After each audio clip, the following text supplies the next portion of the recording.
Hello hello hello hello hello hello. आवाज आ रही है सबको?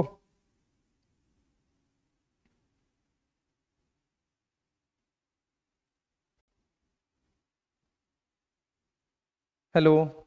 आवाज आ रही है सबको?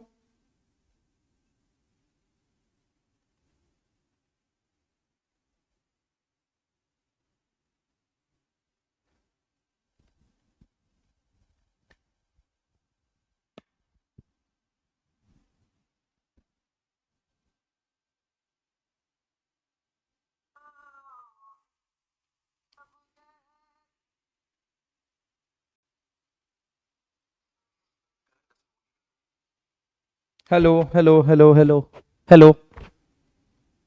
कनेक्ट नहीं हुए क्या भाई? हाँ, कनेक्ट तो हो गए हैं, है ना? आवाज आ रही है प्रॉपर सबको? सबको सुनाई और दिखाई सब कुछ अच्छी तरीके से दे रहा है ना? चलो चलो चलो, आ चुके हैं भैया।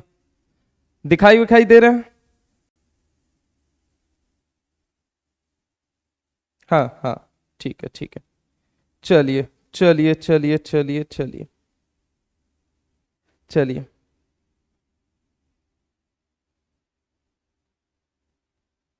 आ जाइए फटाफट।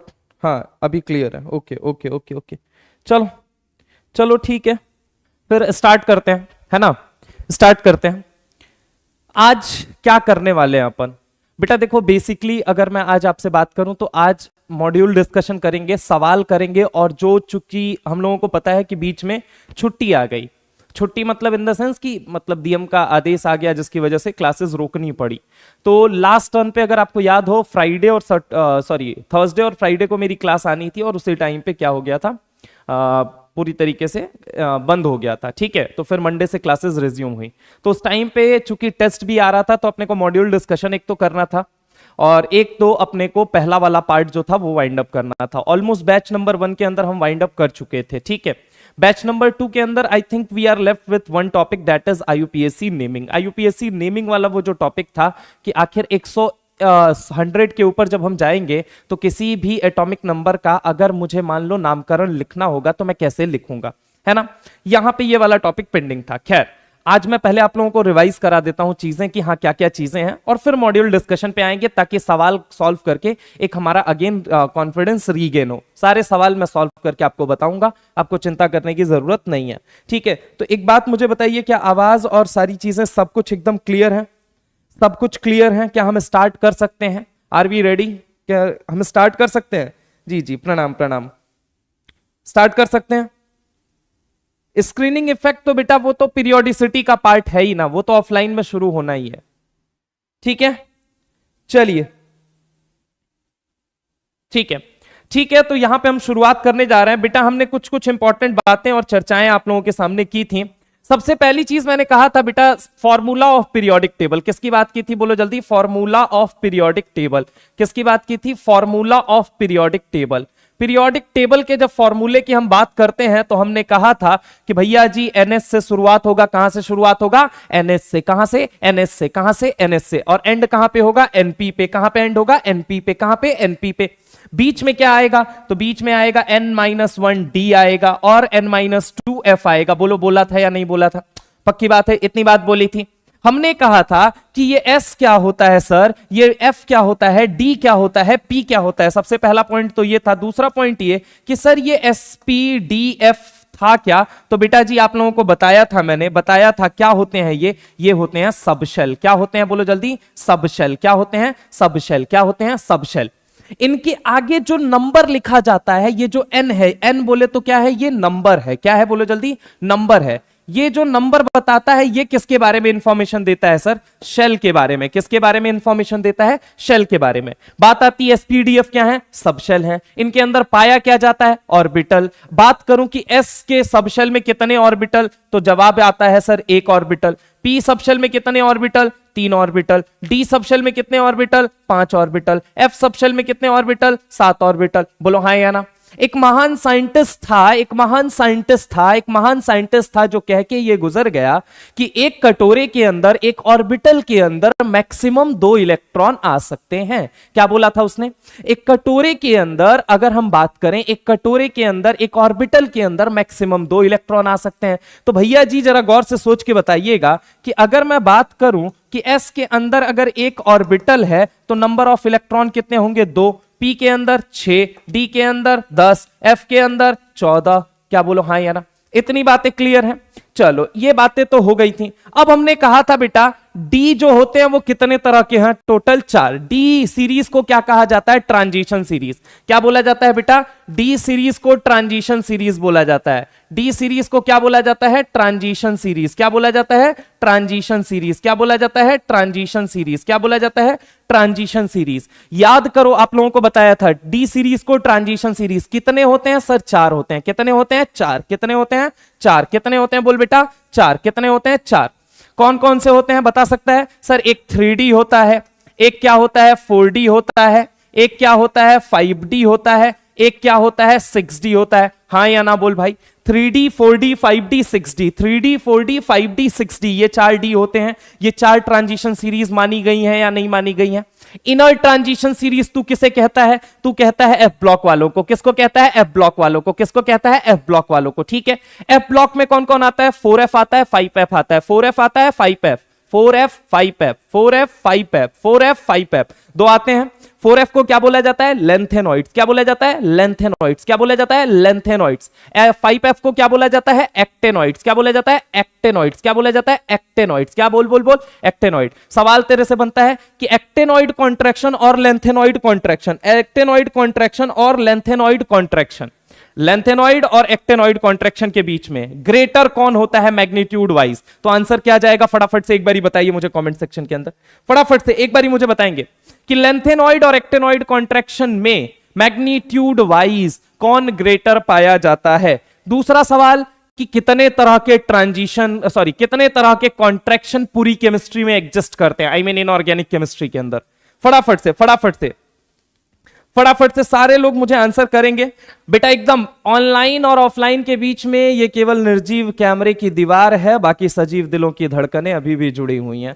तो कृपा करके एकदम लिखते रहिए, बोलते रहिए एकदम से पूरी तरीके से, ठीक है ना? तो चलिए बहुत बढ़िया बात है। ये हमने 4 डी सीरीज की बात की थी, इतनी बात हमने कर ली थी।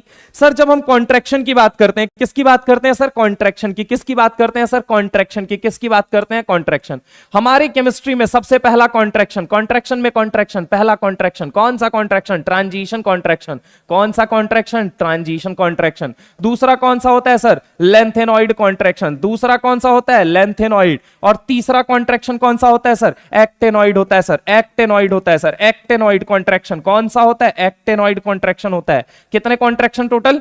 3। अगर मैं बोलूं कि डी इलेक्ट्रॉन की वजह से कौन सा कॉन्ट्रैक्शन? सर डी इलेक्ट्रॉन की वजह से ट्रांजिशन कॉन्ट्रैक्शन। बहुत इंपॉर्टेंट पॉइंट है, आगे भी डीएनए ब्लॉक में काफी मदद करेगा तुम्हारा। अगर मैं बात करूं ट्रांजिशन कॉन्ट्रैक्शन के पीछे की वजह, तो कहना वजह तुम हो। तुम कौन है यहां पे? डी इलेक्ट्रॉन है सर। अगर मैं आपसे बात करता हूं लेंथेनॉइड कॉन्ट्रैक्शन, लेंथेनॉइड कॉन्ट्रैक्शन के अंदर सर हमें क्या पाया जाता है? 4F electron. क्या पाया जाता है? 4F electron. हमने कभी सुना था कि D और F के इलेक्ट्रॉन पुअर शील्डिंग करते हैं। हमने कभी सुना था कि D और F के इलेक्ट्रॉन पुअर शील्डिंग करते हैं। हमने कभी सुना था कि D और F के इलेक्ट्रॉन पुअर शील्डिंग करते हैं। तो जब शील्डिंग पुअर होगी तो सर हमने सुना है Z effective is equal to Z minus sigma. यानी कि क्या मतलब है इसका? ये भैया क्या है? न्यूक्लियस। बहुत बढ़िया चीज है। अच्छा ये क्या है? पहला शेल। अगर मैं बात करूं ये क्या है? दूसरा शेल। ये क्या है? तीसरा शेल। मान लेते हैं, अब समझने की कोशिश करना, ये न्यूक्लियस और इलेक्ट्रॉन, इधर की कहानी अभी तुम भूल जाओ, इधर मत याद रखो, इधर देखो, इधर ये न्यूक्लियस है, पॉजिटिव है, बस ऐसे सोचो, ठीक है? मेरे अनुसार चलो, ये न्यूक्लियस है, पॉजिटिव है। मैं जानबूझ के बता रहा हूं ताकि थोड़ी सी चीजें रिकॉल हो जाएं अच्छी तरीके से, ठीक है? कहें कि अभी इतने दिनों में सुस्त पड़ गए हो। इधर सुनो, आज का दिन लगाओ और फटाफट से वापस एनर्जी रीगेन करो। इधर सुनो, यहां पे ये न्यूक्लियस है, ठीक है? और ये क्या है, इलेक्ट्रॉन है। अब एक बात तो, इलेक्ट्रॉन कैसा चार्ज होता है सर, नेगेटिव होता है। और न्यूक्लियस कैसा चार्ज है सर, उसके अंदर प्रोटॉन होता है तो पॉजिटिव चार्ज है। तो पकड़ के इसको खींचेगा या नहीं खींचेगा सर, खींचेगा। अरे हाँ ना बोल भाई। अगर मैं तुझसे बात करता हूं कि यहां पे जरा गौर से सोच के बता, क्या ये न्यूक्लियस इस इलेक्ट्रॉन को देख देख के घूर घूर के मुस्कुराएगा या नहीं मुस्कुराएगा? अरे सर बिल्कुल मुस्कुराएगा, क्योंकि ये पॉजिटिव है वो नेगेटिव है। लेकिन अंदर बैठे दो इलेक्ट्रॉनों के कारतूत के बारे में बताता हूं। मान लो यहां अंदर वाले शेल में दो इलेक्ट्रॉन बैठे हुए हैं, मानते हो मेरी बात? ठीक है, ये कैसा है, इलेक्ट्रॉन है सर। ये क्या है, इलेक्ट्रॉन है सर। दोनों के ऊपर चार्ज कैसा है सर, नेगेटिव। अब एक बात बताओ, क्या तुम जब क्लास में बैठे रहते हो और तुम्हारे बगल में बैठा हुआ, मान लो तुम्हारा नाम संजीव है और तुम्हारे बगल में बैठा हुआ दोस्त शुभम है, शुभम को देख के मुस्कुराते हो? नहीं। बाएं साइड में देख के जरूर मुस्कुराते थे। शुभम को देख के ना मुस्कुराने का रीजन क्या था संजीव? तो संजीव तुम भी सिमिलर चार्ज थे और शुभम भी सिमिलर चार्ज, और सिमिलर चार्ज के बीच में अट्रैक्शन कभी होता नहीं है। हमेशा याद रखना, अगर अट्रैक्शन होगा तो हमेशा अपोजिट लोगों के बीच में होता है, अपोजिट चार्जेस के बीच में होता है। ठीक है, तो अब जरा गौर से समझो कि ये कैसा है, नेगेटिवली, ये भी कैसा है, नेगेटिवली। आपस में इनका क्या लगेगा, धक्का। इस धक्के को ही क्या कहा आपने, रिपल्सन। क्या कहा, रिपल्सन। और इसी रिपल्सन को क्या बोला जाता है, सिग्मा। अब सुनना जरा गौर से, मान लो ये न्यूक्लियस 10 न्यूटन का फोर्स लगा के इस इलेक्ट्रॉन को अपने प्रति खींच रहा था। समझना, इस इलेक्ट्रॉन को, ये वाला जो अंदर वाले, ये जो अंदर वाले इलेक्ट्रॉन है ना, इनको अपनी तरफ खींच रहा था, मान लेना। तो एक बात बताओ, अगर मैं तुमसे कहता हूं ये E1 है और ये E2 है और ये E3 है, और मैंने क्या बोला, ये क्या है, न्यूक्लियस है। ठीक है, मैंने कहा न्यूक्लियस E1 को कितना न्यूटन के फोर्स से खींच रहा है? फिर से सुनना, मैंने कहा ये 10 न्यूटन का न्यूक्लियस जो है वो 10 न्यूटन का मैक्सिमम फोर्स लगा सकता है। अब मेरा सवाल क्या है कि ये न्यूक्लियस E1 को कितने न्यूटन के फोर्स से खींच रहा है? सोच के बताओ, कितने न्यूटन के फोर्स से खींच रहा है? कितने न्यूटन के फोर्स से खींच रहा है, ये मुझे बताओ फटाफट से। कितने न्यूटन के फोर्स से खींच रहा है? फटाफट से बताइए, कितने न्यूटन के फोर्स से खींच रहा है? ये जो न्यूक्लियस इस E1 को कितने न्यूटन के फोर्स से खींच रहा है? बिल्कुल सही बात है सर, 10 न्यूटन के फोर्स से खींच रहा है। कितने न्यूटन के फोर्स से खींच रहा है? 10 न्यूटन।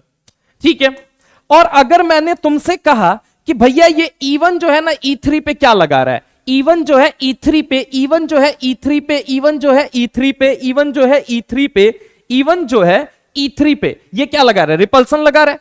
मान लो मैंने कहा ये रिपल्सन कितने का है, 2 न्यूटन का है। लेट सपोज, अज्यूम दैट, मान लेते हैं ऐसा कि यहां पे ये कितने न्यूटन का है, 2 न्यूटन का। तो अब मुझे सोच के बताओ, ये जो न्यूक्लियस है इस तीसरे वाले इलेक्ट्रॉन को, इस E3 को कितने न्यूटन के फोर्स से खींचेगा? तुम सोच के बताओ, समझना फिर से। इसको तो 10 न्यूटन से खींच रहा था। मेरा सवाल यह है कि इस इलेक्ट्रॉन को, ये E3 को कितने न्यूटन के फोर्स से ये अपनी तरफ खींचेगा? सोच के मुझे बताइए फटाफट, बताइए फटाफट फटाफट फटाफट से बताइए, कितने न्यूटन के फोर्स से खींचेगा? सब लोग लिख रहे हैं 8 न्यूटन। कैसे सर? क्योंकि मान लीजिए सर ये न्यूक्लियस जो है, ये मान लीजिए 10 न्यूटन का फोर्स लगा रहा था, बीच में क्या लगने लगा सर? 2 न्यूटन का सिग्मा लगने लगा। ठीक है, तो नेट फोर्स कितना आया? 8 न्यूटन आया। ये जो 8 न्यूटन आया है बेटा, ये जो 8 न्यूटन आया है, यही Z इफेक्टिव है। सर ये क्या है, ये क्या है? ये Z है। Z बोले तो सर एटॉमिक नंबर। क्या एटॉमिक नंबर? क्या एटॉमिक नंबर? अरे भाई एक बात बताओ, न्यूक्लियस क्यों खींच पा रहा है इलेक्ट्रॉन को? तुम सोच के बताओ। ये जो न्यूक्लियस है ये इलेक्ट्रॉन को अपनी तरफ खींच कैसे पा रहा है? सवाल उठना चाहिए कि नहीं उठना चाहिए? सोच के बताओ, ये जो न्यूक्लियस है इस इलेक्ट्रॉन को खींच कैसे पा रहा है? अरे सर सिंपल सी बात है, इलेक्ट्रॉन नेगेटिव चार्ज है। मानते हो? हाँ सर मानता हूं, बिल्कुल मानता हूं। अब एक बात समझने की कोशिश करो सर, ये न्यूक्लियस पॉजिटिव चार्ज है। हाँ तो बहुत बढ़िया बात है, बिल्कुल मानता हूं। तो सर आप ही ने बोला कि पॉजिटिव नेगेटिव को तो अट्रैक्ट करेगा ना सर, अपोजिट चार्जेस में सर अट्रैक्शन तो होता है ना सर। बिल्कुल सही बात है। मेरा सवाल अब यह है कि ये पॉजिटिव चार्ज आया कहां से? अरे सर अगर हम बात करें, एटम के न्यूक्लियस में प्रोटॉन रहता है, एटम के न्यूक्लियस में प्रोटॉन रहता है। हाँ बिल्कुल सही बात है। आप ही ने बोला है एक एटम का जितना एटॉमिक नंबर होता है उतने ही नंबर ऑफ इलेक्ट्रॉन और उतने ही नंबर ऑफ प्रोटॉन होते हैं।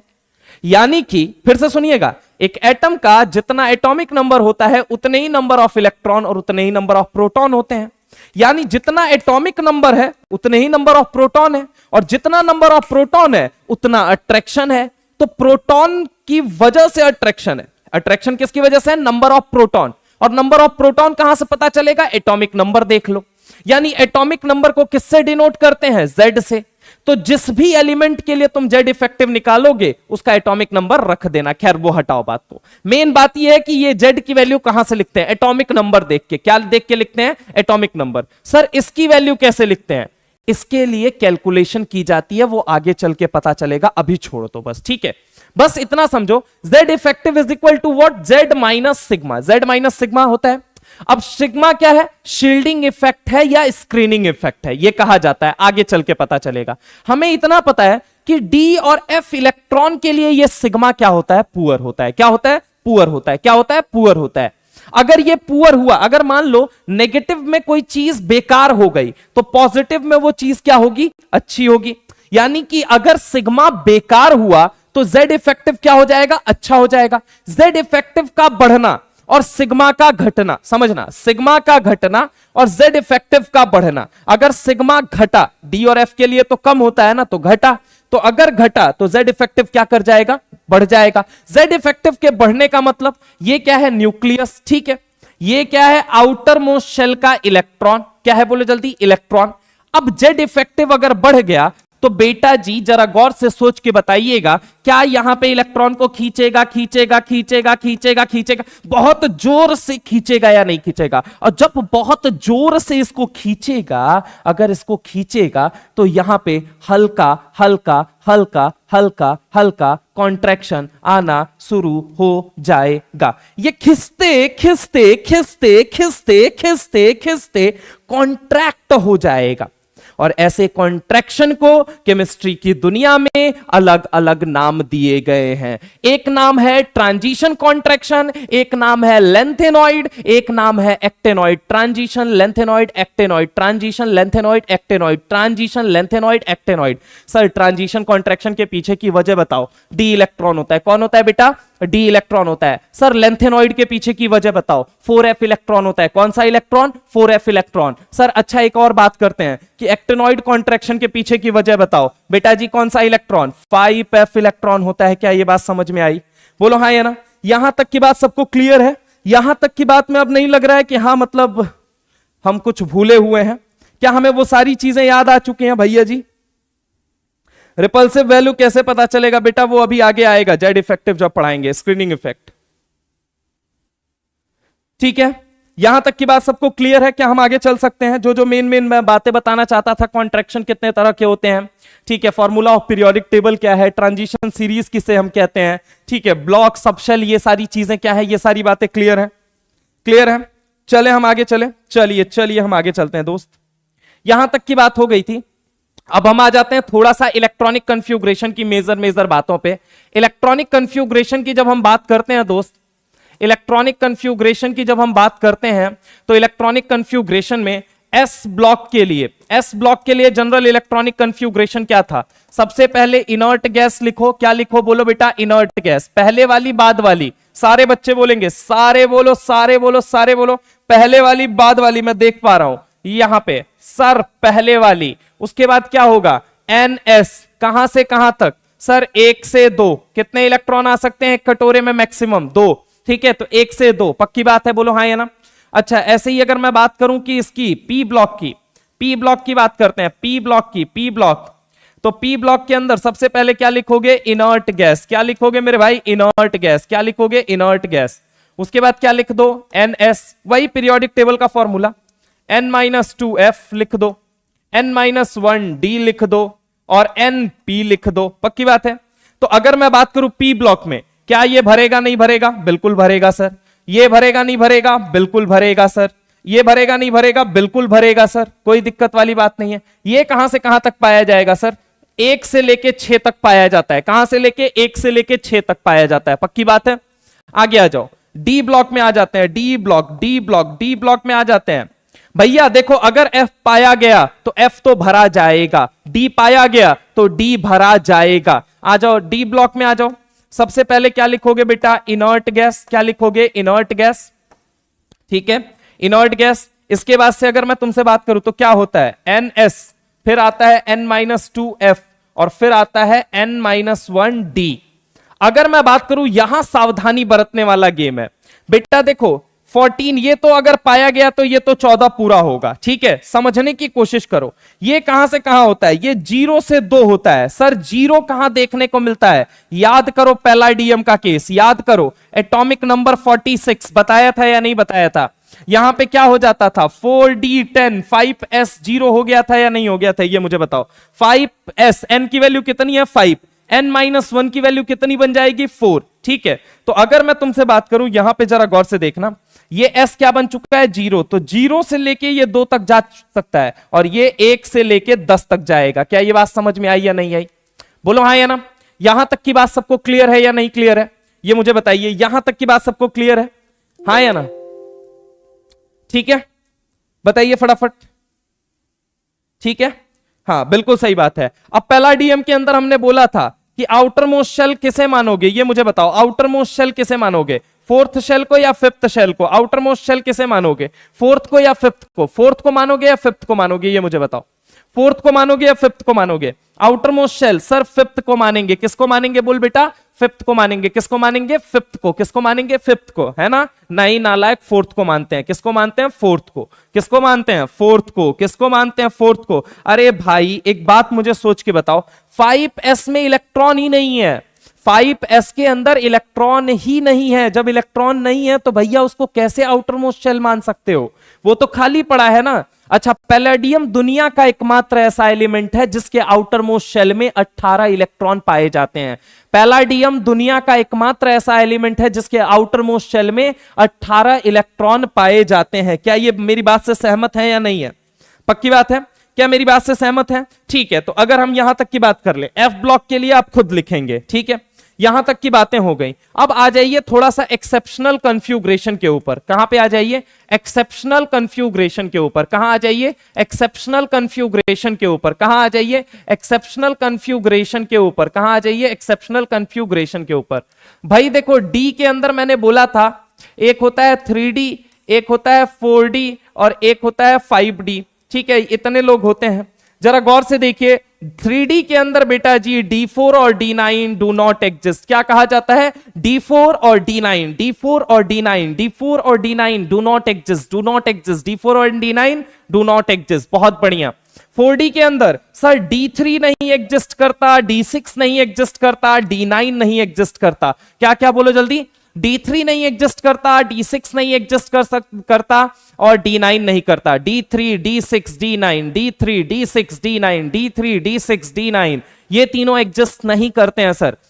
5D के अंदर सर D8 एग्जिस्ट नहीं करता है, कौन नहीं एग्जिस्ट करता है, D8 नहीं, कौन नहीं, D8 नहीं। अच्छा आप मुझे सोच के बताओ फिर इनकी जगह एग्जिस्ट क्या करेगा, इनकी जगह रिपीट क्या करेगा, आप मुझे सोच के बताइए। Sir half filled configuration, half filled configuration, half filled configuration, half filled configuration या फुलफिल्ड कन्फ्यूग्रेशन जो होते हैं, हाफ फिल्ड कन्फ्यूग्रेशन या फुलफिल्ड कन्फ्यूग्रेशन जो होते हैं वो अकॉर्डिंग टू माता रानी यानी कि हमारी एनसीईआरटी, यानी कि हमारा 11th क्लास का जो पार्ट 1 की एनसीईआरटी है, यानी कि एटॉमिक स्ट्रक्चर जो है उसके अंदर एक बॉक्स बनाया गया है, उस बॉक्स के अंदर एक्सचेंज एनर्जी और हाफ फिल्ड और फुल फिल्ड की स्टेबिलिटी के बारे में बात किया गया है, जो बात मैं पहले कर चुका हूं, लेकिन फिर भी आपकी जानकारी के लिए बता दूं कि D5 D10 अपने अंदर सिमेट्रिकल इलेक्ट्रॉन डिस्ट्रीब्यूशन की वजह से, फिर से बोलता हूं,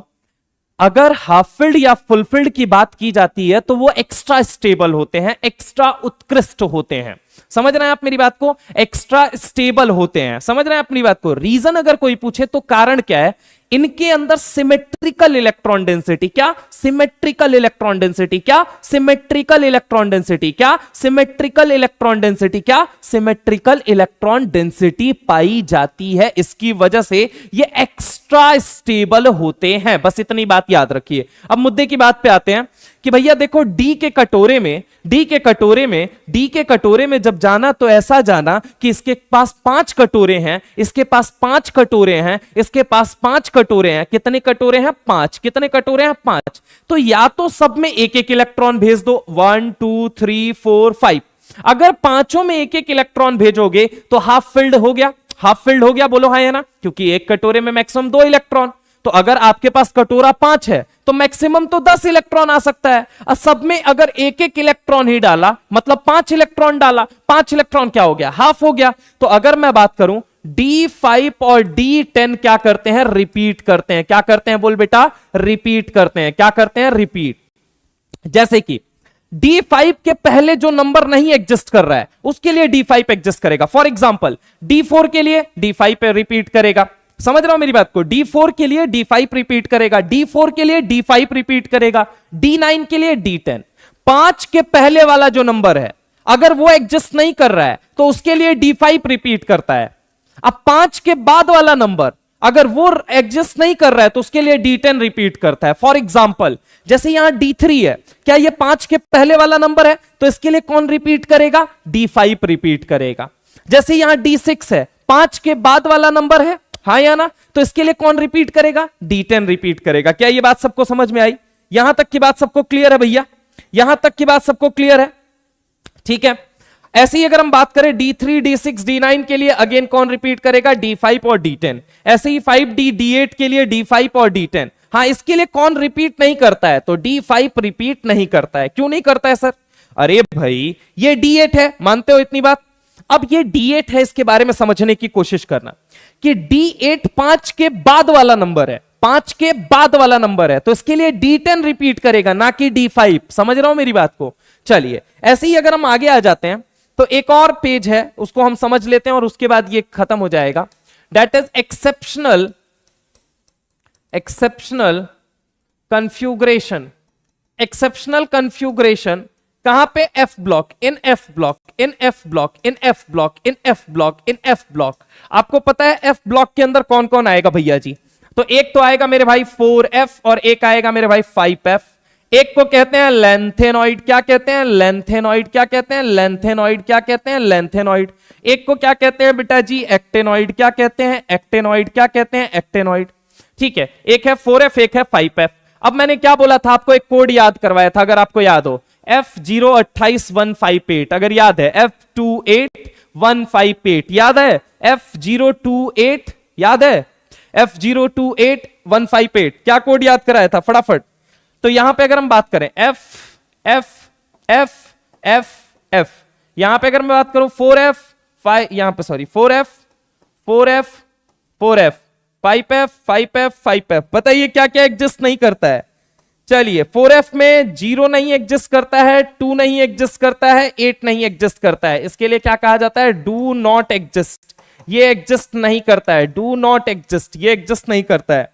ठीक है, और अगर हम बात करें, हाँ इसके लिए बिल्कुल सही बात है, 158 028 158, मैंने कहा था डू नॉट एग्जिस्ट। क्या कहा था, डू नॉट एग्जिस्ट। अच्छा, अगर मैंने ऐसा कहा था तो मुझे सोच के बताओ कि F0 की जगह F2 की जगह कौन रिपीट होगा, F0 की जगह F2 की जगह कौन रिपीट होगा, ये आपको बताना है। F0 और F2 की जगह, F0 और F2 के लिए, बस इसके लिए बताओ, F0 और F2 के लिए बताओ कौन रिपीट करेगा, कौन रिपीट करेगा। सर F के कटोरे में, सर F के कटोरे में ना, सर F के कटोरे में ना, सर F के कटोरे में ना, कटोरा टोटल 7 होता है और आपने कहा एक कटोरा में मैक्सिमम 2 इलेक्ट्रॉन, तो सर मैक्सिमम 14 इलेक्ट्रॉन। सिंपल सी बात है। मैंने कहा हाफ बताओ कितना हुआ, अरे सर 14 का हाफ 7 होता है, यानी F7 और F14 ये हाफ फिल्ड और फुलफिल्ड हैं। क्या है, हाफ फिल्ड हैं और फुलफिल्ड हैं। क्या है, हाफ फिल्ड हैं और फुलफिल्ड हैं।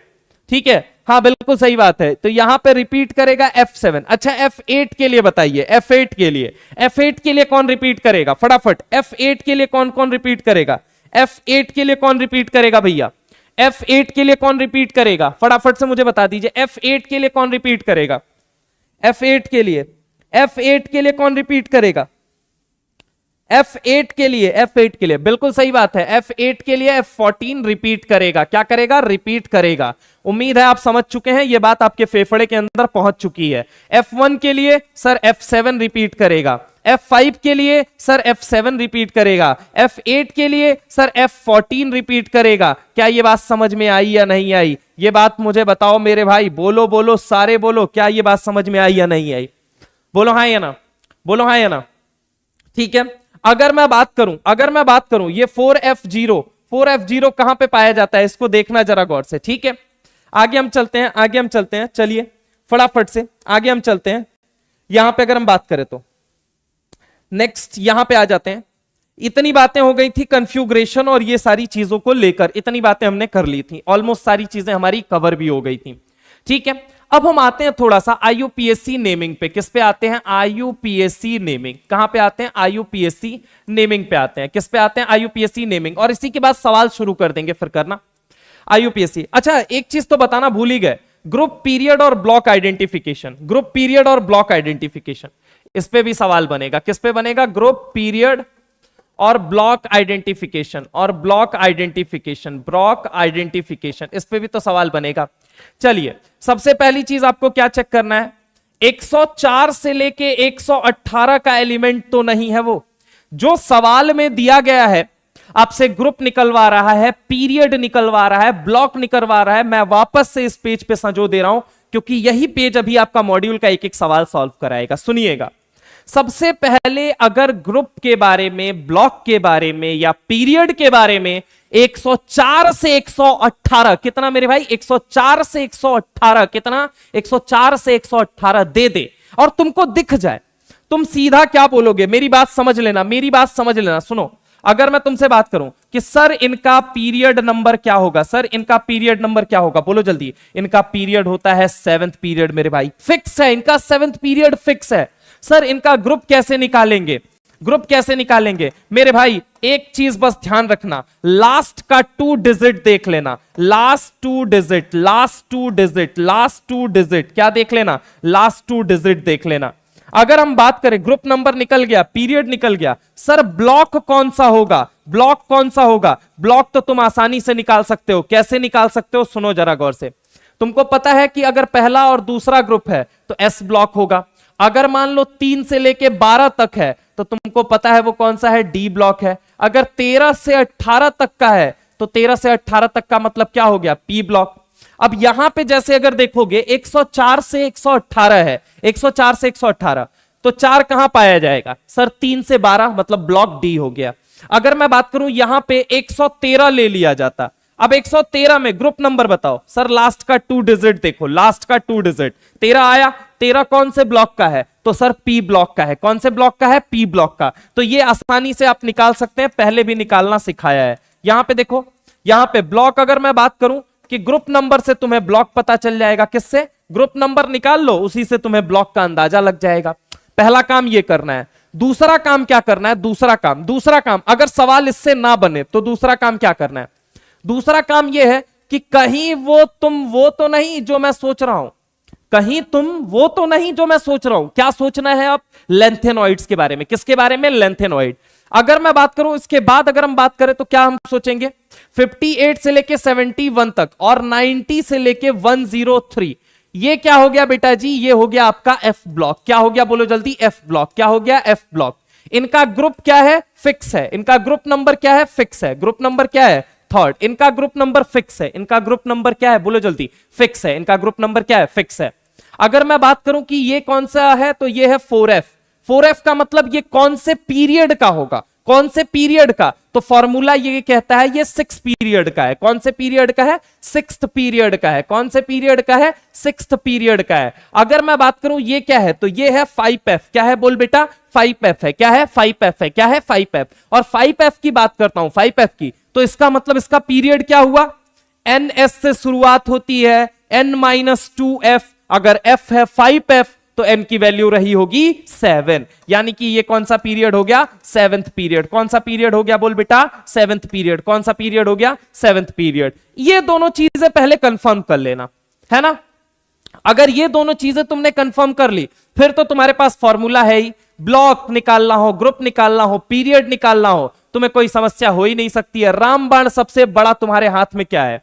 तुम्हारे हाथ में सबसे बड़ा रामबाण जो है बेटा वो क्या है? अगर मैं तुमसे बात करूं हीना, नीना और करीना, जेक्सी, रीना, यहां पे अगर मैं तुमसे बात करता हूं तो जरा गौर से यहां पे देखना।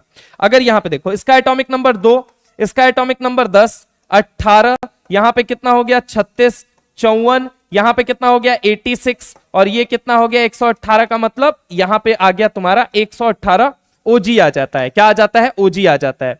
तो मान लो अगर तुमको निकालना है ओजी 118 नंबर पे आ जाता है। मान लो तुमको निकालना है कि एक बात बताओ, 17 जो है, 17 एटॉमिक नंबर 17 जो है, एटॉमिक नंबर 17 कौन से ब्लॉक का है? तो तुरंत देख के पता चल जाएगा 18 के पहले आ रहा है तो 17 पी ब्लॉक का होगा। लेकिन तरीका भी होता है। तरीका क्या होता है वो सुनो जरा गौर से। तरीका ये होता है, मैंने तुमसे बोला था अगर तुम्हें किसी का भी ग्रुप नंबर निकालना है, क्या निकालना है? Group number. तुम क्या करो, एटॉमिक नंबर जो दिया गया है तुम्हें प्लस क्या करो 18, एटॉमिक नंबर प्लस 18। कौन सा ये एटॉमिक नंबर है? गिवन। कहां गिवन है? क्वेश्चन में। कहां पे? क्वेश्चन में। कहां पे? क्वेश्चन में। सवालों के अंदर जो एटॉमिक नंबर गिवन है प्लस 18 करो। जो रिजल्ट आएगा, मान लो इसका रिजल्ट आर लिख रहा हूं, मान लो इसका रिजल्ट आर लिख रहा हूं, R minus atomic number of next inert gas, next inert gas, atomic number of next inert gas. For example, next inert gas किसका नेक्स्ट इनर्ट गैस? इस नंबर का नेक्स्ट इनर्ट गैस या फिर जो given atomic number था उसका? तो answer क्या जाएगा? गिवन एटॉमिक नंबर था उसका। क्या होगा? गिवन एटॉमिक नंबर का जो नेक्स्ट इनर्ट गैस होगा, जो नेक्स्ट इनर्ट गैस होगा, किसका किसका? गिवन एटॉमिक नंबर का जो नेक्स्ट इनर्ट गैस होगा। मान लो एटॉमिक नंबर दिया गया 17, इसका मतलब नेक्स्ट इनर्ट गैस क्या बनेगा तुम्हारा? 18 बनेगा, हाँ या ना? तो यहां किसकी वैल्यू डालोगे? 18 डालोगे। मान लो तुमको एटॉमिक वेट गिवन है 30, तो कहा जाए नेक्स्ट इनर्ट गैस का अब एटॉमिक नंबर डालना है, क्या डालोगे? 36 डालोगे। मान लो मैंने तुम्हें क्या दे दिया? Atomic number 46। मैंने कहा कि अब बताओ यहां किसकी वैल्यू जाएगी? कितनी जाएगी बताइए? 46 के लिए, 46 के लिए फटाफट से बताइए। 46 के लिए सारे लोग बताएंगे, 46 के लिए बताइए, बताइए 46 के लिए फटाफट से। 46 एटॉमिक नंबर 46 के लिए क्या होगी यहां पे वैल्यू? फटाफट से सोच के बताइए, सोच के बताओ भाई क्या होगी? फटाफट से, फटाफट से सोच के बताओ।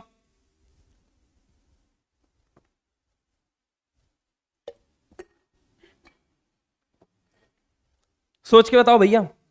बिल्कुल सही बात है, बिल्कुल सही बात है, बहुत बढ़िया, बढ़िया है। यहां तक की बात क्लियर है सबको?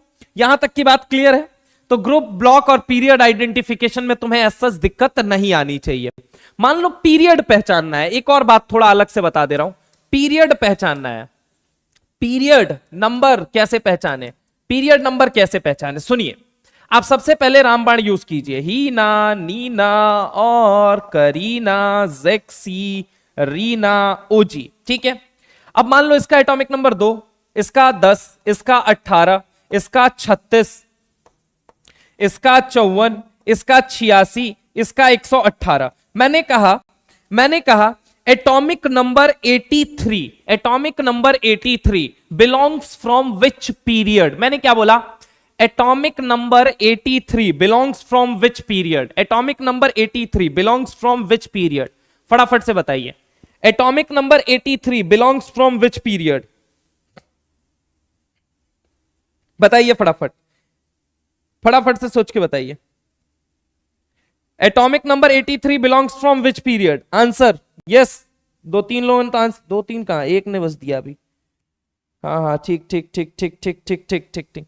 देखो भैया 83 का मतलब क्या हो गया कि सर देखो ये कौन सा पीरियड है? फर्स्ट पीरियड है। ये कौन सा पीरियड है? सेकंड पीरियड है। ये कौन सा पीरियड है सर? थर्ड पीरियड है। ये कौन सा पीरियड है सर? फोर्थ पीरियड है। ये कौन सा पीरियड है सर? फिफ्थ पीरियड है। ये कौन सा पीरियड है सर? सिक्स पीरियड है। 86 यहां आ रहा है, 54 ऊपर आ रहा है। मतलब हमने किसके बारे में पूछा है? 83 के बारे में पूछा है। हाँ सर बिल्कुल। क्या ये 54 के बाद आ रहा है? यस सर आ रहा है। क्या 86 से पहले आ रहा है? यस सर आ रहा है। क्या ये 54 के बाद आ रहा है? यस सर आ रहा है। क्या ये 86 के पहले आ रहा है? यस सर आ रहा है। अरे हाँ ना बोलो भाई। सुनो, यहां पे अगर मैं बात करूं, क्या ये 54 के बाद आ रहा है? यस सर बिल्कुल आ रहा है। 86 के पहले आ रहा है? Yes sir. 86 कौन सा पीरियड है सर? 6 पीरियड है। 54 कौन सा पीरियड है? 5th पीरियड है। यानी 54 के बाद आ रहा है, इसका मतलब 5th पीरियड के बाद आ रहा है। लेकिन 6 पीरियड से पहले आ रहा है, तो कौन सा पीरियड हुआ? 6 पीरियड हुआ। बीच में और थोड़ी कोई 5.6 थोड़ी पीरियड नंबर घुस जाएगा। समझ रहे हो मेरी बात को? तो ये बात होती है। यहां तक का कंसेप्ट क्लियर है? तो भैया जी हम आगे सवाल कर ले थोड़ा सा, ठीक है? चलिए सवाल करेंगे, लेकिन उससे पहले एक छोटा सा टॉपिक है। उस टॉपिक का नाम है IUPAC नेमिंग। क्या नाम है? IUPAC नेमिंग, ठीक है? आज स्टार्टिंग ऑफ दिस चैप्टर में इसको रख देता हूं, इस पेज को उठा के सबसे पहले पेज पे ही रख देता हूं, ठीक है, बाकी सब तो रिवीजन का है। यहां पे देखिए जरा गौर से, आईयूपीएससी नेमिंग की बात करते हैं। तो आईयूपीएससी नेमिंग में जरा गौर से समझिए एक्चुअल में क्यों आई ये नेमिंग, क्या जरूरत है इस नेमिंग की और सवाल कैसा बनता है, सुनिए जरा गौर से। अगर मैं तुमसे बात करूं, एक एटॉमिक नंबर था 104, 104। अब इस 104 को 2 डेज ने डिस्कवर किया एट अ टाइम। बात उस जमाने की है जब डिस्कवरी चल रही थी, अलग अलग एलिमेंट पे अलग अलग जो कहा जाता है देश हैं वो काम कर रहे थे, उनके साइंटिस्ट जो थे वो काम कर रहे थे। तो 104 नंबर का एक एलिमेंट था। अब इसको यूएसएसआर ने भी ढूंढा। किसने ढूंढा? यूएसएसआर ने, यूएसएसआर रशिया, ठीक है। और इसको किसने ढूंढा? यूएसए ने भी ढूंढा। किसने ढूंढा? यूएसए ने भी। यूएसएसआर कह रहा था इसका नाम होना चाहिए कुर्चाटोवियम। क्या नाम होना चाहिए? कुर्चाटोवियम। क्या नाम होना चाहिए? कुर्चाटोवियम। और यूएसए ने बोला नहीं, इसका नाम होना चाहिए रदरफोर्डियम। क्या होता है? रदरफोर्डियम। अभी समझाते हैं आपको, अगर हम बात करें कि इसके बारे में, अभी हम आपको ये बात समझाते हैं कि ये सब क्या है। ये एक्चुअल में साइंटिस्ट के नाम है। ये क्या है? साइंटिस्ट के नाम है।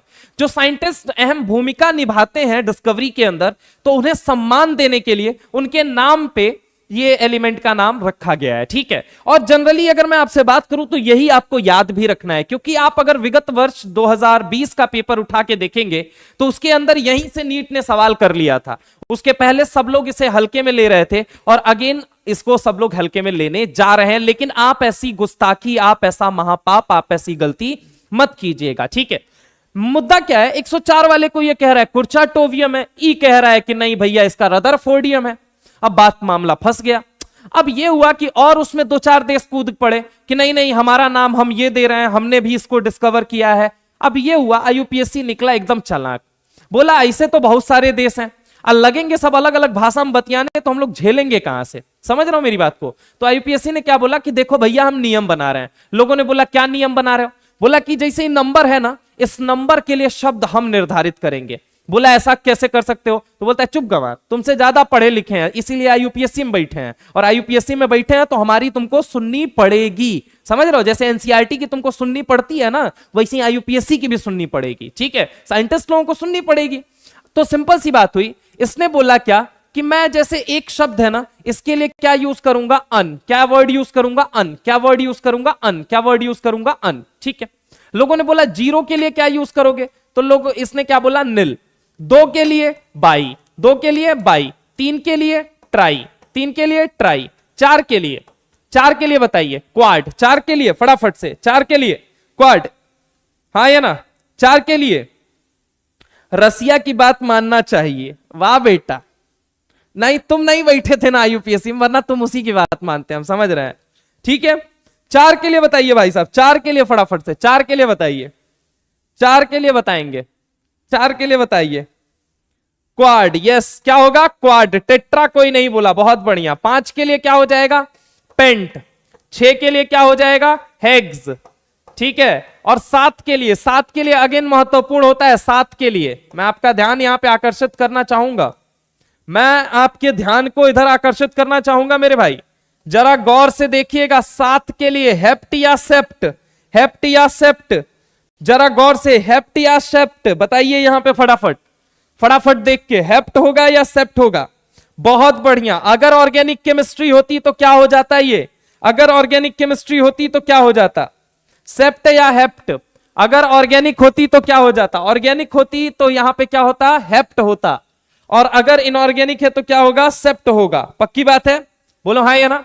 ठीक है, चलिए। ऐसे ही अगर हम बात करें कि 8 के लिए, तो 8 के लिए तो एच यूजुअल ऑक्ट होता है। 9 के लिए क्या यूज किया जाएगा? एन यूज किया जाएगा। क्या यूज किया जाएगा? एन यूज किया जाएगा। जैसे कि मैं अगर इसका नाम लिख के बताऊं तो इसका नाम क्या बनेगा? इसके नाम में क्या है? 1 है। 1 के लिए क्या वर्ड यूज होता है? तो अन। क्या वर्ड यूज होगा? अन। 0 के लिए क्या यूज होता है? निल, अननिल। चलो 0 के लिए, 1 के लिए, ये 1 के लिए, ये 0 के लिए। 4 के लिए क्या वर्ड यूज होगा? क्वाड। क्या वर्ड यूज होगा? क्वाड। क्या वर्ड यूज होगा? क्वाड।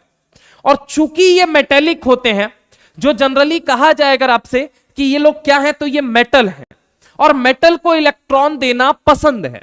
मेटल को इलेक्ट्रॉन देना पसंद है। मेटल का सपना क्या है बचपन से? सर लाइफ में इलेक्ट्रोपॉजिटिव बने रहना चाहते हैं। जीवन में हमारा सपना सर इलेक्ट्रोपॉजिटिव बने रहने का है। किसका है मेरे भाई? इलेक्ट्रोपॉजिटिव। इलेक्ट्रोपॉजिटिव कोई कब बनता है? इलेक्ट्रोपॉजिटिव तब कोई बनता है जब उसके सर पे क्या है? पॉजिटिव चार्ज आए मेरे भाई। क्या है? पॉजिटिव चार्ज आए। तो अगर हम बात करें मेटल है, कहता है साहब मेटल हूं, मेटल हूं, मेटल हूं, मेटल हूं, तो सपना मेरा क्या है? इलेक्ट्रॉन देना बॉस, इलेक्ट्रॉन देना। अगर मैं इलेक्ट्रॉन दूंगा, अगर मैं इलेक्ट्रॉन दूंगा, यानी कि मेरे सर पे क्या आएगा? पॉजिटिव चार्ज आएगा साहब। क्या आएगा? पॉजिटिव चार्ज आएगा। और जब जब पॉजिटिव चार्ज आता है इनऑर्गेनिक में IUM जैसा वर्ड यूं ही जुड़ जाता है। फॉर एग्जाम्पल, हमें यकीन नहीं हो रहा है आपकी बात पे, रुकिए जरा, संभलिए जरा। H3O+ को जब जब पुकारा तुम्हारे दिल ने, याद करो तुम्हारे दिल ने जब जब H3O+ को पुकारा होगा, हाइड्रोनियम के नाम से पुकारा होगा। किसके नाम से पुकारा होगा? हाइड्रोनियम। किसके नाम से पुकारा होगा? हाइड्रोनियम। अरे मेरे भाई और दूर कहां जाते हो? अभी दूर मत जाओ, मैं तुम्हें एक और नाम बताता हूं। आओ बच्चों तुम्हें सुनाओ NH4+ का नाम। अरे हां यार, जब जब दिल ने पुकारा तुझे अमोनियम के नाम से ही पुकारा। अरे मेरे भाई IUM, IUM, IUM, IUM, IUM को आप देख पा रहे हो, IUM को आप देख पा रहे हो। इसके सर पे ये जो केटायन लगा है ना, ये जो केटायन लगा है, इस केटायन की वजह से आया है IUM। क्या आया है? IUM। क्या आया है? IUM। अरे मेरे भाई यहां जो ये प्लस चार्ज देख पा रहे हो ना, ये केटायन देख पा रहे हो ना, ये पॉजिटिव चार्ज देख पा रहे हो ना, इसकी वजह से ये IUM आया है। क्या आया है? IUM आया है। क्या ये मेरी बात समझ में आई? अगर नहीं भरोसा है मेरी बात पे तो जरा गौर से सोच के बताओ तो, NH3 को आप अमीन कहते थे या नहीं कहते थे? आप अमीन कहते थे या नहीं कहते थे? सोच के बताना मेरे भाई। अमीन कहते थे ना? अमीन कहते थे ना? अमीन कहते थे ना? काहे IUM नहीं लगाते थे? काहे IUM नहीं लगाते थे? अरे सर उसके सर पे पॉजिटिव चार्ज था ही नहीं तो नहीं लगाते थे। तो तुमको पता है, जरा गौर से सुनना, ये बात मैं तुम्हारे लेवल के ऊपर की करने जा रहा हूं, मुझे पता है, लेकिन दोस्त मेरी बात पे भरोसा बस करना। तुमको पता है, तुम मेरी बात पे भरोसा करोगे तो एक दिन तथ्य के रूप में वो बात जरूर सामने आएगी। और वो दिल्ली दूर नहीं कि केमिकल बॉन्डिंग जिस दिन पढ़ाऊंगा, इस बात को तुम्हारे दिमाग के भेजे के अंदर खोपड़े में जाके घुसेड़ दूंगा। लेकिन ढंग से पहले सुनो कि नाइट्रोजन के पास क्या होता है मेरे भाई? Lone pair. सर ये कौन सा पेयर? अरे यार छोड़ो ना, छोड़ो ना। एक बात बताओ, जिनकी शादी नहीं हुई है क्या वो कपल बन के घूम नहीं रहे हैं? बिना घर वाले को बताए ही सही, लेकिन वो जोड़ा बन के घूम रहे हैं या नहीं घूम रहे हैं? अरे सर अब ये ऐसी बातें मत करो, ठीक है? चलो मान ली तुम्हारी बात नहीं कर रहा हूं, तुम्हारी भावनाएं समझ गए ना तुम लोग? समझ रहे हो मेरी बात को? ऐसे ही होता है, कुछ एलिमेंट के पास होता है, कुछ एटम के पास होता है कि बिना बॉन्ड बनाए भी वो इलेक्ट्रॉन पेयर रखते हैं। सर बिना बॉन्ड बनाए भी उनके पास इलेक्ट्रॉन पेयर हो सकता है। सर क्या होता है, कैसे होता है, सब आगे देखेंगे, बेसिक से चर्चा करेंगे। लेकिन अभी बस एक बात समझो, अगर मान लो तुम वो रिएक्टिव एटम हो तो जरूरी तो नहीं कि तुम्हारी शादी हुई हो तभी तुम कपल बनो। हो सकता है तुम्हारी शादी नहीं हुई है लेकिन फिर भी तुम कपल हो। ऐसे ही होता है इसके साथ, एटम के साथ, एलिमेंट के साथ। जरूरी नहीं है कि जब बॉन्ड बनाएगा तब एगो इलेक्ट्रॉन इधर से आएगा, एगो इलेक्ट्रॉन इधर से आएगा तब जोड़ा बनेगा। जरूरी नहीं है, जरूरी नहीं है मेरे दोस्त। हो सकता है बिना बॉन्ड बनाए किसी के पास इलेक्ट्रॉन पेयर रखा हो। यह पृथ्वी बहुत बड़ी है और वीरों से खाली नहीं है दोस्त। हो सकता है हो कोई ऐसा एलिमेंट जिसके पास बिना बॉन्ड बनाए इलेक्ट्रॉन पेयर हो। और याद रखना मेरे भाई, याद रखना, इलेक्ट्रॉन पेयर हमेशा दो तरह का होता है। क्या बोला मैंने? इलेक्ट्रॉन पेयर दो तरह का। आओ तुम्हारा कंफ्यूजन ही दूर कर देता हूं मेरे भाई। तुमसे कोई पूछे इलेक्ट्रॉन पेयर कितनी तरह का होता है, दिल खोल के कहना इलेक्ट्रॉन पेयर दो तरह का होता है साहब। कितने तरह का होता है? दो तरह का। कितने तरह का होता है? दो तरह का। कितने तरह का? दो तरह का। इलेक्ट्रॉन पेयर मेरे भाई दो तरह का होता है। इलेक्ट्रॉन पेयर दो तरह का होता है, हमेशा याद रखना। इलेक्ट्रॉन पेयर दो तरह का होता है। इलेक्ट्रॉन पेयर दो तरह का होता है। कौन कौन सा होता है सर? बता दीजिए सर। इलेक्ट्रॉन पेयर दो तरह का कौन कौन सा होता है? एक काम करता हूं ना, पेज नया ऐड कर लेता हूं। सुनो ना सुनो, यहां पे सुनो मेरी बात को। इलेक्ट्रॉन पेयर की जब हम बात करते हैं, इलेक्ट्रॉन पेयर को जब जब पुकारा है, एक ही नारा है क्या कि कितने तरह का ये प्रेजेंट होता है? दो तरह का। कितने तरह का? दो तरह का। कितने तरह का? दो तरह का। एक कौन सा होता है? Bonded electron pair. क्या होता है बोलो मेरे भाई? Bonded electron pair. क्या होता है? Bonded electron pair. एक ऐसा इलेक्ट्रॉन पेयर, कैसा इलेक्ट्रॉन पेयर, ऐसा इलेक्ट्रॉन पेयर, कैसा इलेक्ट्रॉन पेयर, ऐसा इलेक्ट्रॉन पेयर, जो बॉन्ड बनाने की वजह से इलेक्ट्रॉन पेयर बना हो। फॉर एग्जाम्पल, करीना का कटोरा था खाली, हाइड्रोजन को देखा और मुस्कुराया, कहता है बॉन्ड नहीं बनाओगे, कहता है वर्षों से तुम्हें देख के मन करता है करीना। धीरे धीरे एक दूसरे को देख के मेरे भाई करीब जाएंगे, फाइनली इनकी क्या होगी, एक ऑर्बिटल में, एक कटोरे में एक इलेक्ट्रॉन करीना के पास है, एक कटोरे में एक इलेक्ट्रॉन हाइड्रोजन के पास है। मेरे भाई ये जा रहे हैं जा रहे हैं जा रहे हैं जा रहे हैं जा रहे हैं जा रहे हैं, फाइनली ऑर्बिटल का क्या होगा, मिलन होगा। ऑर्बिटल का क्या होगा, मिलन होगा। और मिलन होने के बाद मेरे भाई करीना और हाइड्रोजन सदा सदियों के लिए एक दूसरे के हो जाएंगे, हमेशा हमेशा के लिए ये एक दूसरे के हो जाएंगे। और मेरे भाई इनके जो कॉमन कटोरे हैं, इनके बीच में 2 इलेक्ट्रॉन आ जाएंगे। मानते हो या नहीं मानते हो? यानी कि अगर मैं तुमको कहूं कि करीना और हाइड्रोजन ने, जब करीना और हाइड्रोजन ने आपस में बॉन्ड बनाया तो एक इलेक्ट्रॉन पेयर हमें नजर आ रहा है। करीना और हाइड्रोजन ने जब यहां पे अगर हम बात करें बॉन्ड बनाया तो हमें एक इलेक्ट्रॉन पेयर नजर आ रहा है। अरे आ रहा है या नहीं आ रहा है? तो अगर हम बात करें ये इलेक्ट्रॉन पेयर किसकी वजह से आया, बॉन्ड बनाने की वजह से आया, इसलिए हम इसको क्या बोलेंगे, बॉन्डेड इलेक्ट्रॉन पेयर। क्या बोलेंगे बेटा, बॉन्डेड इलेक्ट्रॉन पेयर। क्या बोलेंगे, बॉन्डेड इलेक्ट्रॉन पेयर। ठीक है, अब मान लो किसी के पास बिना बॉन्ड बनाए ही भगवान ने हो सकता है थोड़ा सा ज्यादा रहम कर दिया हो, ठीक है, समझ रहे हो, खुदा का रहम ऐसा रहा हो कि इसके पास बिना बॉन्ड बनाए ही एक्स्ट्रा इलेक्ट्रॉन बच गए हो। क्या बोला मैंने, एक्स्ट्रा इलेक्ट्रॉन बच गए हो। अब देखिए नाइट्रोजन ने किसी से बॉन्डिंग नहीं की है, नाइट्रोजन के पास भगवान का दिया हुआ खूब सारा इलेक्ट्रॉन है भाई, खूब सारा इलेक्ट्रॉन बच गया। अब बच के अगर पेयर बन गया, बच के अगर पेयर बन गया, बच के अगर पेयर बन गया, क्या बोला मैंने, बच के अगर पेयर बन गया तो इसको बॉन्डेड बोलोगे या नॉन बॉन्डेड बोलोगे, सोच के बताओ मुझे। अगर बच के इलेक्ट्रॉन एक्सेस में था, इलेक्ट्रॉन खूब सारा था और वो बच के पेयर बन गया तो बॉन्डेड बोलोगे या नॉन बॉन्डेड? इसको देखोगे तो तुम्हारे दिल की आह क्या बोलेगी कि ये मुझे बताओ ये बॉन्डेड है या नॉन बॉन्डेड है। सोच के बताओ मेरे भाई, ये बॉन्डेड या नॉन बॉन्डेड, फटाफट से सोच के बताओ, सोच के बताओ। यहां पे अगर मैं बात करूं ये बॉन्डेड इलेक्ट्रॉन पेयर है या नॉन बॉन्डेड है, फटाफट से। Sir non bonded. इसी नॉन बॉन्डेड इलेक्ट्रॉन पेयर को क्या बोला जाता है, लोन पेयर। क्या बोला जाता है, नॉन बॉन्डेड इलेक्ट्रॉन पेयर को क्या बोला जाता है, लोन पेयर। क्या बोला जाता है, इलेक्ट्रॉन पेयर को लोन पेयर बोला जाता है। क्या बोला जाता है, lone pair. Non bonded electron pair और लोन पेयर कहा जाता है। अब सुनना जरा गौर से, ये अमोनिया बना कैसे, ये अमोनिया जो था, सवाल ये था कि ये अमोनियम आयन जो था ये बना कैसे। नाइट्रोजन के पास मान लो कितने इलेक्ट्रॉन थे, 2। हाइड्रोजन का एटॉमिक नंबर बोलो सर 1, तो इलेक्ट्रॉन भी इसके अंदर कितना पाया जाएगा, 1। मान लो इसके कटोरे में कितना इलेक्ट्रॉन, 1। मान लो मैं इसके पास जाता हूं, एक झापड़ जोर का लगाता हूं, समझने की कोशिश करना, एक झापड़ जोर का मारा और मार के इसका इलेक्ट्रॉन छीन लिया, ठीक है। तो अब एक बात मुझे बताओ, एक इलेक्ट्रॉन जैसे ही मैंने छीन लिया हाइड्रोजन के पास, एटॉमिक नंबर कितना था, 1। इलेक्ट्रॉन कितना था, 1। प्रोटॉन कितना है, 1। अब मान लो एक इलेक्ट्रॉन है, एक प्रोटॉन है, तो अभी इसके ऊपर कोई चार्ज नहीं दिख रहा है। एक वो इलेक्ट्रॉन झापड़ मार के मैंने छीन लिया, झापड़ मार के छीन लिया, झापड़ मार के छीन लिया, तो मेरे भाई एक इलेक्ट्रॉन तो गायब हो गया, बचा क्या सर, एक प्रोटॉन। क्या बचा, एक प्रोटॉन। यानी कि इसके सर पे क्या आएगा, पॉजिटिव चार्ज। अभी भिखमंगा बन चुका है कि नहीं बन चुका है, दे दे राम दिला दे राम, देने वाले सीताराम, तू एक इलेक्ट्रॉन देगा भगवान तेरे को 10 इलेक्ट्रॉन देगा रे बाबा, तू एक इलेक्ट्रॉन देगा भगवान तेरे को 10 इलेक्ट्रॉन देगा रे बाबा। ढूंढते ढूंढते ढूंढते ढूंढते H+ बहुत खतरनाक होता है भाई, एक तो इतना छोटा सा एटम है, समझ रहे हो मेरी बात को, ऊपर से तुमने उसका इलेक्ट्रॉन निकाल लिया। भाई साहब भयानक गुस्से में, भयानक गुस्से में, इतना गुस्से में, इतना गुस्से में, कहता है उस दिन केमिस्ट्री में एक नारा दे देता है। पता है क्या नारा दे देता है, पता है क्या नारा दे देता है, कि लोन पेयर को देखते ही मैं उस दिन प्रोटोनेट कर दूंगा। क्या बोलता है, लोन पेयर को देखते ही, उसी पल, उसी दिन, उसी जगह मैं कसम खाता हूं कि मैं प्रोटोनेट कर दूंगा।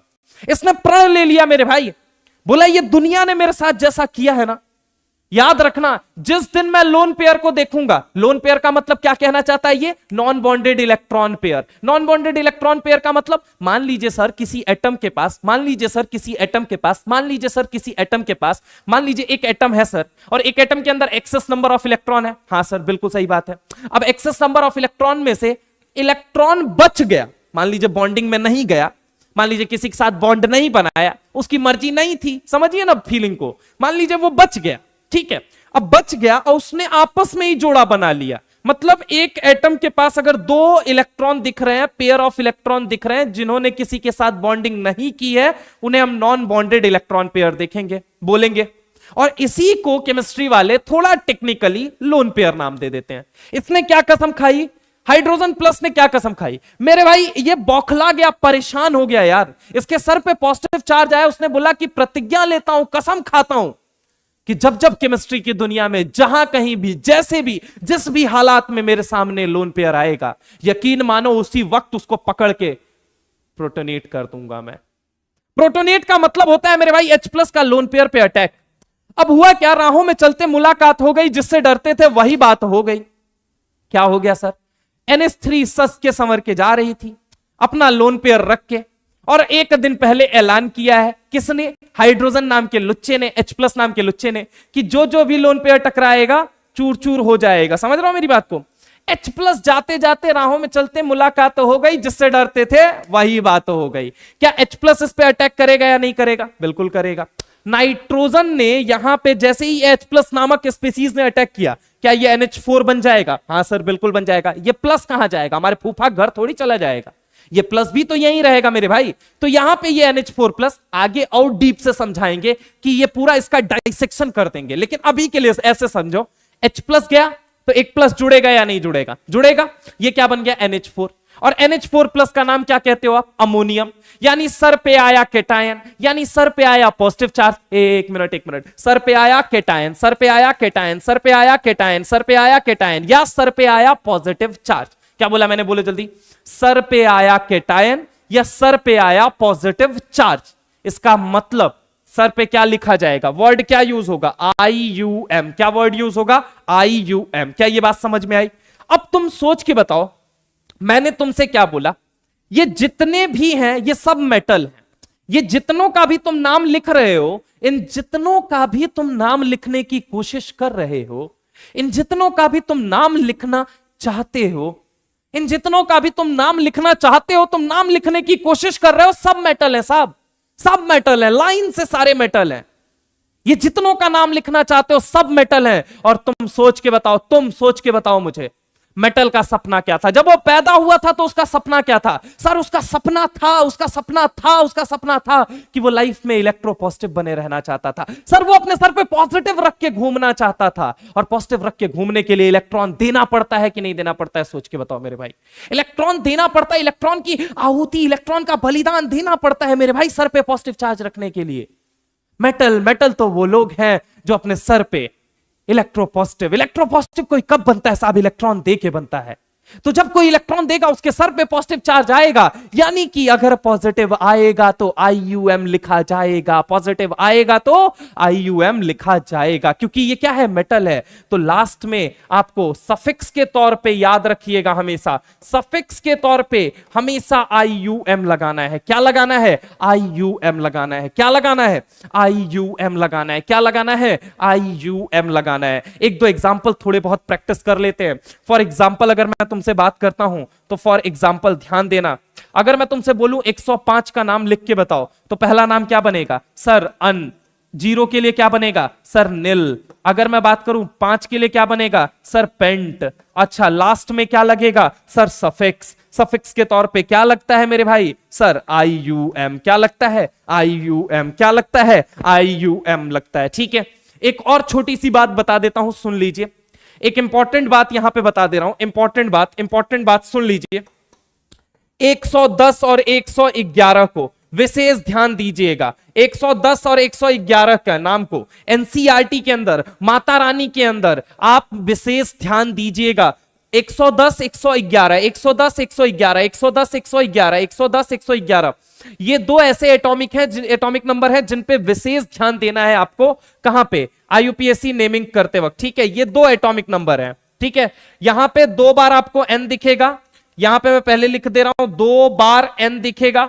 ठीक है, और यहां पे अगर मैं बात करूं इंपॉर्टेंट क्या है, तो यहां पे आपको 2 बार L दिखेगा। समझ रहा हूं मेरी बात को, ये इसके अंदर क्लिकिंग पॉइंट है, ये ध्यान दे दीजिएगा बस इसको। ठीक है, अब इनके अंदर इंपॉर्टेंट क्या होता है, देखिए होता क्या है कि आप जब NCERT के टेबल को देखेंगे ना, तो उसमें आपको समझ में आएगा कि भैया इसके लिए क्या क्या चीजें इंपॉर्टेंट हैं, क्या क्या सवाल पूछे जाते हैं। तो सुनिए जरा गौर से, सुनिए यहां पे देखो जरा गौर से।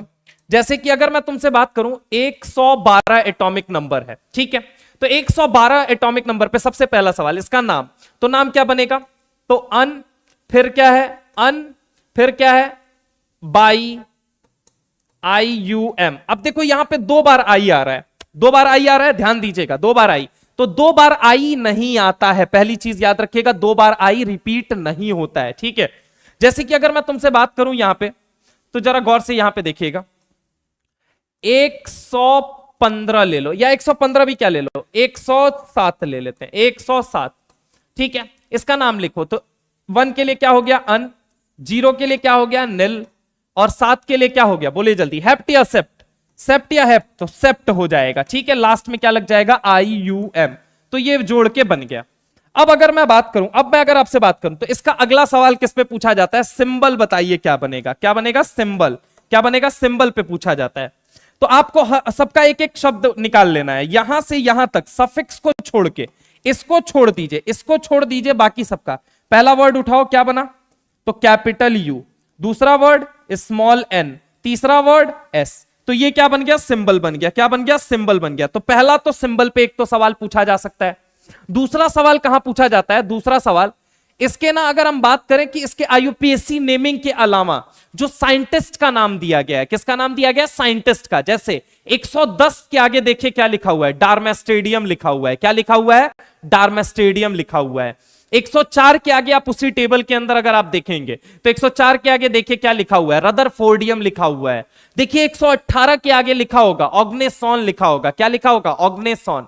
तो यहां पे जो साइंटिस्ट के नेम है, साइंटिस्ट के नेम है, लास्ट में मैं ट्रिक दे दूंगा, लेकिन साइंटिस्ट के नेम आपको खुद से याद रखने हैं। और मैं आपको बता दूं बेटा, यहां पे 3 पोर्शन से सवाल बनाया जा सकता है। सबसे ज्यादा इंपॉर्टेंस यहां की है, ये सबसे ज्यादा इंपॉर्टेंट होता है। एक चीज याद रखो, ये सबसे ज्यादा इंपॉर्टेंट है।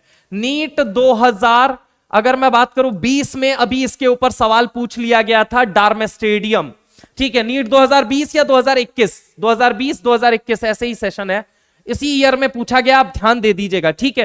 पहला सवाल यहां से पूछेगा, दूसरा सवाल यहां सिंबल से पूछता है, और तीसरा सवाल वो आके नेम से पूछता है। तो पहला सवाल यहां से पूछता है, मैं पहले बोल दे रहा हूं, दूसरा यहां से, और तीसरा सवाल कहीं जाके यहां से पूछता है। तो ये ध्यान दीजिएगा, ठीक है। यहां तक की बात सबको क्लियर है? क्लियर है भैया? सबको क्लियर है? उसको लिख के पहले याद करना पड़ेगा, ठीक है, ठीक है, उसको लिख के याद करना पड़ेगा, ठीक है। चलिए आगे चले, यहां तक की बात क्लियर है भैया? यहां तक की बात सबको क्लियर है? क्या हम आगे चल सकते हैं? क्या हम आगे चल सकते हैं? बताइए फटाफट। आगे चल सकते हैं तो मॉड्यूल अब हम थोड़ा सॉल्व करेंगे।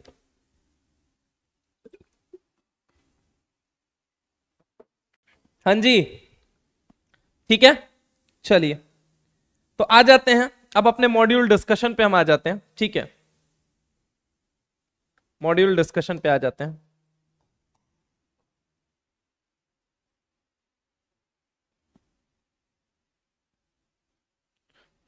मॉड्यूल डिस्कशन, मॉड्यूल आप लोग भी ले लीजिए भैया, मैं भी ले लेता हूं मॉड्यूल।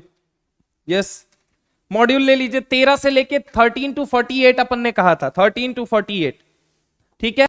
तो मॉड्यूल डिस्कशन कर लेते हैं आज, देखते हैं जितना हो पाता है ना।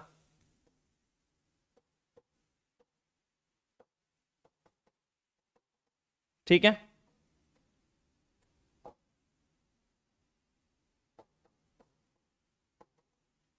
ठीक है। प्रैक्टिस सवाल है, सुनिए, एक एक सवाल को ढंग से सुनिएगा, मेरे साथ सुनिएगा। जो बच्चा एवरेज है, परेशान है, जिससे सवाल फिर भी नहीं बनता, वैसे तो मेरे सब्जेक्ट में ऐसी हालत नहीं होनी चाहिए, क्योंकि इतना एफर्ट चाहे ऑनलाइन हो चाहे ऑफलाइन हो, मैं दोनों में मारने की पूरी कोशिश कर रहा हूं आपके साथ। इंपॉर्टेंट ये है कि फिर भी जिसको लगता है कि नहीं मेरे साथ थोड़ी समस्या है, मेरे साथ सवाल सॉल्व करे, कोई बात नहीं है, कोई कसूर नहीं है तुम्हारा। अगर एक बार में तुमसे सवाल नहीं होता है, तुम मेरे साथ अगर कर जाते हो तो भी अच्छी बात है, और अगर तुम खुद से कर रहे हो तो ये बहुत अच्छी बात है यार, यही तो मैं चाहता था, यही तो मेरा उद्देश्य है मेन। ये अगर इसी एफर्ट के लिए बस मैं एफर्ट मारता रहूंगा, बस ये याद रखना कि तुम में से हर बच्चा अपने आप से सवाल सॉल्व कर पाए। Well, we are going to start, ठीक है, ठीक है, ठीक है। चलिए चलिए, क्वेश्चन क्या है? क्वेश्चन नंबर 13 से लेके 13 to 48 मैंने सवाल दिए थे। अब मैं इसमें बता दूं, कुछ सवाल पहले से ही मार्क करवा दे रहा हूं, जैसे कि 2 सवाल है इसके अंदर, एक 18 को और अगर मैं बात करूं आपसे एक 45, 18 और 45 इन दोनों सवाल को छोड़ के बाकी सवाल आपसे बन जाने चाहिए, तो इनको छोड़ दीजिए, कोई दिक्कत नहीं है, ये आगे आने वाले टॉपिक के सवाल हैं, ठीक है, समझ रहे हैं आप मेरी बात को, ठीक है। चलिए चलिए चलिए, यहां पे अगर हम बात करें, सवाल क्या है, the vertical column in periodic table are termed as, देखो क्या होता है, 13 अगर सवाल नंबर की हम बात करें सॉल्यूशन की, तो क्या बोल रहा है, एक होता है हॉरिजॉन्टल, ठीक है, और एक होता है वर्टिकल कॉलम, याद रखना, एक क्या होता है वर्टिकल, इस सवाल से भी बहुत कुछ सीखोगे आप लोग, इसलिए ढंग से देखो, यहां पे मॉड्यूल का एक एक सवाल बन जाएगा, इधर देखो, ये क्या है वर्टिकल, वर्टिकल, ठीक है, और ये क्या है हॉरिजॉन्टल, क्या है हॉरिजॉन्टल, ठीक है, तो हॉरिजॉन्टल जो है इसे क्या बोला जाता है पीरियड, क्या बोला जाता है पीरियड, और जो वर्टिकल है इसे क्या बोला जाता है ग्रुप बोला जाता है, क्या बोला जाता है ग्रुप। कितने ग्रुप हैं टोटल, 1 से लेके 18 ग्रुप हैं टोटल पीरियोडिक टेबल में, कितने पीरियड हैं 1 to 7 पीरियड हैं, ठीक है। तो अगर हम बात करें वर्टिकल कॉलम और हॉरिजॉन्टल रो, इस हॉरिजॉन्टल को कहा जाता है रो, क्या बोला जाता है रो, और इस वर्टिकल को बोला जाता है कॉलम, क्या बोला जाता है कॉलम, ठीक है। याद रखिएगा ये दो शब्द भी आपको कंफ्यूज किया जा सकता है एनसीईआरटी लैंग्वेज के जरिए, रो और कॉलम के जरिए, वो हो सकता है वर्टिकल रो लिख दे, हॉरिजॉन्टल कॉलम लिख दे, ठीक है, तो कंफ्यूज मत होना। The vertical columns in the periodic table are termed as, vertical column को क्या बोलते हो, ग्रुप बोलते हो, अगर ग्रुप बोलते हो तो आंसर क्या चला जाएगा, बी चला जाएगा, क्या चला जाएगा, बी चला जाएगा, ठीक है। अगला सवाल ये है 13 तो ये हो गया, 14 क्या कह रहा है, 14 आइए देख लेते हैं इसमें, 14 क्या बोल रहा है, बोल रहा है the period in periodic table are numbered from, the period in periodic table, period in periodic table, अभी मैंने बोला कितने पीरियड हैं 1 से लेके 7 तक, तो दूसरा सवाल देखो यहीं से बना लिया उसने, क्या, इसी पॉइंट को देखो, अब इसको की पॉइंट में डालो कि पीरियड कितने होते हैं 1 से 7, ग्रुप कितने होते हैं 1 से 18, सवाल क्या पूछा है, the period in the periodic table are numbered from 1 to 16, 1 to 18, 1 to 7, answer क्या होगा, पीरियड के लिए क्या आंसर चला जाएगा 1 to 7, तो यहां पे अगर मैं बात करूं 14 का भी आंसर क्या चला जाएगा आपका, 14 का आंसर चला जाएगा सी पार्ट, क्या चला जाएगा सी पार्ट, 13 का भी आंसर क्या जाएगा, 13 का आंसर जाएगा बी पार्ट, ठीक है, क्लियर है भैया, क्लियर है, बोलो हाँ या ना, क्लियर है, ठीक है। अगला सवाल है, कहता है element whose electronic configuration vary from ns2 np1 to ns2 np2, सवाल क्या है देखिए, सवाल कह रहा है कि भाई एक एलिमेंट है जिसका कॉन्फ़िगरेशन ns2 फिक्स है, देखो दोनों जगह ns2 लिख रखा है, ns2 np1 से लेकर क्या कह रहा है ns2 np6 तक जाती है, इसका मतलब कॉमन क्या है इन दोनों में ns2 ठीक है, तो इसको ns2 लिख लो। वेरी क्या कर रहा है, तो वेरी कर रहा है np, यहां पे 1 है, फिर 2 हुआ, फिर 3 हुआ, फिर 4 हुआ, फिर 5 हुआ, फिर 6 हुआ, तो np कहां से कहां तक जा रहा है 1 to 6 जा रहा है, 1 to 6 जा रहा है। बताओ ये कौन से ब्लॉक का एलिमेंट होगा, बताइए, अगर p सबशेल में इलेक्ट्रॉन एंटर कर रहा है, p सबशेल में इलेक्ट्रॉन एंटर कर रहा है, तो कौन से ब्लॉक का एलिमेंट होगा, कौन से ब्लॉक का एलिमेंट, यस कौन से ब्लॉक का एलिमेंट होगा, यस कौन से ब्लॉक का, p सबशेल में लास्ट इलेक्ट्रॉन कहां एंटर कर रहा है, last electron, last electron entering in p subshell, कहां एंटर कर रहा है p subshell, hence it is p block element, कौन सा ब्लॉक एलिमेंट है, p ब्लॉक एलिमेंट, ठीक है। ये 15 नंबर का सॉल्यूशन हो गया। आज ये 16 नंबर में, in the 4th period of periodic table how many element have 1 or more 4d electron, बड़ा अच्छा सवाल है। सवाल क्या है, कह रहा है 4th पीरियड में, क्या बोल रहा है 4th पीरियड में, क्या बोल रहा है 4th पीरियड में, ठीक है 4th पीरियड में। एक बात मुझे बताइए कि सवाल में ये पूछ रहा है 4th पीरियड में 4d के पास कितने इलेक्ट्रॉन है, क्या बोलता है, इन 4th period of periodic table, 4th period of periodic table how many elements have 1 or more 4d electron, कितने ऐसे एलिमेंट हैं जिनके पास 4d इलेक्ट्रॉन है। अरे नालायक, जब पीरियड 4 है तो फॉर्मूला क्या कहता है, ns, f कौन सा आएगा n-2f आएगा, और d कौन सा आएगा n-1d आएगा, और p कौन सा आएगा np आएगा। पीरियड क्या रखा है 4, s क्या बना 4, d कौन सा बनेगा 3d ना, तो नालायक 4th पीरियड में 4d थोड़ी भरा जाएगा, 4th पीरियड में 3d भरा जाएगा, हाँ या ना। सवाल क्या पूछ रहा है कि in fourth period of periodic table how many elements have one और मोर 4d इलेक्ट्रॉन, कितने एलिमेंट ऐसे हैं जिनके पास एक या ज्यादा 4d इलेक्ट्रॉन है। भैया 4d 0 होगा, 4d तो फिफ्थ पीरियड में भरेगा, फोर्थ पीरियड में थोड़ी भरेगा, फोर्थ पीरियड में तो 3d आएगा। अरे हाँ या ना, तो आंसर क्या हो जाएगा यहां पे कि 4d इलेक्ट्रॉन कितने हो जाएंगे, c हो जाएगा, 0 हो जाएंगे, कितने हो जाएंगे 0, ठीक है 0 हो जाएंगे, नहीं भैया c हो जाएगा 0 हो जाएगा, ठीक है। नेक्स्ट सवाल, आगे आते हैं, आगे आते हैं सवालों पे, आगे आते हैं, ठीक है आगे आते हैं भैया सवालों पे, आगे आते हैं, आगे आते हैं सवालों पे। यहां पे जरा गौर से देखिए, सवाल है which of the following pairs have both members from same group of periodic table. यहां पे अगर हम बात करें 17 नंबर के सॉल्यूशन की, तो क्या बोला जा रहा है, तो यहां पे देखो लीना की रब से फरियाद, लीना की रब से फरियाद, ठीक है। उसके बाद से क्या हो जाएगा, बेटा मांगे कन्या सुंदर बाप राजी, और एक और होता है उसको भी मैं मेंशन कर दे रहा हूं हेलोजन्स को, फिर कल बाहर आई आंटी, ठीक है। अगर हम बात करें तो यहां पे जरा गौर से यहां पे समझने की कोशिश करो, क्या बोला गया है सवाल के अंदर। सवाल में कहा जा रहा है which of the following pairs both members from the same group, same group से पूछा जा रहा है, सेम पीरियड से नहीं, सेम ग्रुप से। जैसे कि अगर मैं बात करूं कि यहां पे पहला ऑप्शन दिया गया है मैग्नीशियम एंड बेरियम दिया गया है। अगर आप देखें मैग्नीशियम क्या सेम ग्रुप के हैं या नहीं है, मैग्नीशियम और बेरियम, यस बिल्कुल है, सेम ग्रुप के हैं या नहीं है, अल्कालाइन अर्थ मेटल है या नहीं है, बिल्कुल है सर। तो अगर ये है तो ये कहां के हो गए, सेम ग्रुप के, क्या कहां के हो गए, सेम ग्रुप, कहां के हो गए, सेम ग्रुप, ठीक है। अगला देखते हैं, अगला ऑप्शन है मैग्नीशियम एंड सोडियम। देखो मैग्नीशियम और सोडियम, इन दोनों को अलग अलग कलर से हाईलाइट करता हूं। ये सवाल तब सही हो जाता, ये आंसर तब सही हो जाता, ऑप्शन नंबर सेकंड कब सही हो जाता, जब लिखता कि मैग्नीशियम और सोडियम ये सेम पीरियड से बिलोंग कर रहे हैं, ये सेम पीरियड है बेटा, ये क्या है, सेम पीरियड है, ये क्या है, सेम पीरियड है, ये क्या है, सेम पीरियड, और ये ऊपर से नीचे क्या है, सेम ग्रुप है, ठीक है। तो अगर लिखता कि which of the following pairs has both members from the same period, तब आंसर क्या चला जाता, बी चला जाता। नेक्स्ट आ गया मैग्नीशियम एंड कॉपर, ये तो ब्लॉके अलग अलग कर दिया, ठीक है।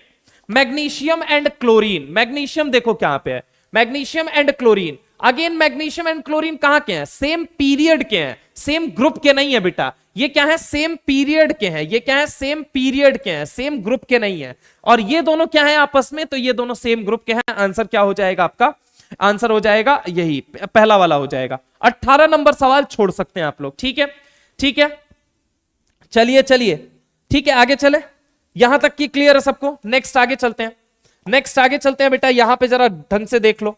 ये तो 16 नंबर हो गया, सॉरी 17 हो गया, 18 हो गया, 19 में आते हैं। क्या लिखता है कि the transition element have characteristic electronic configuration. आपको पता है ट्रांजिशन ग्रुप किसे कहा जाता है, सुनिएगा यहां पे पूरा डिटेल से बता रहा हूं मैं, ट्रांजिशन किसे कहा जाता है, ट्रांजिशन सीरीज, ट्रांजिशन सीरीज बोला जाता है बेटा 4D को, और किसे बोला जाता है बेटा 5D, और किसे बोला जाता है 6D, और किसे बोला जाता है 3D को बोला जाता है। पक्की बात है, ये बात मानते हो।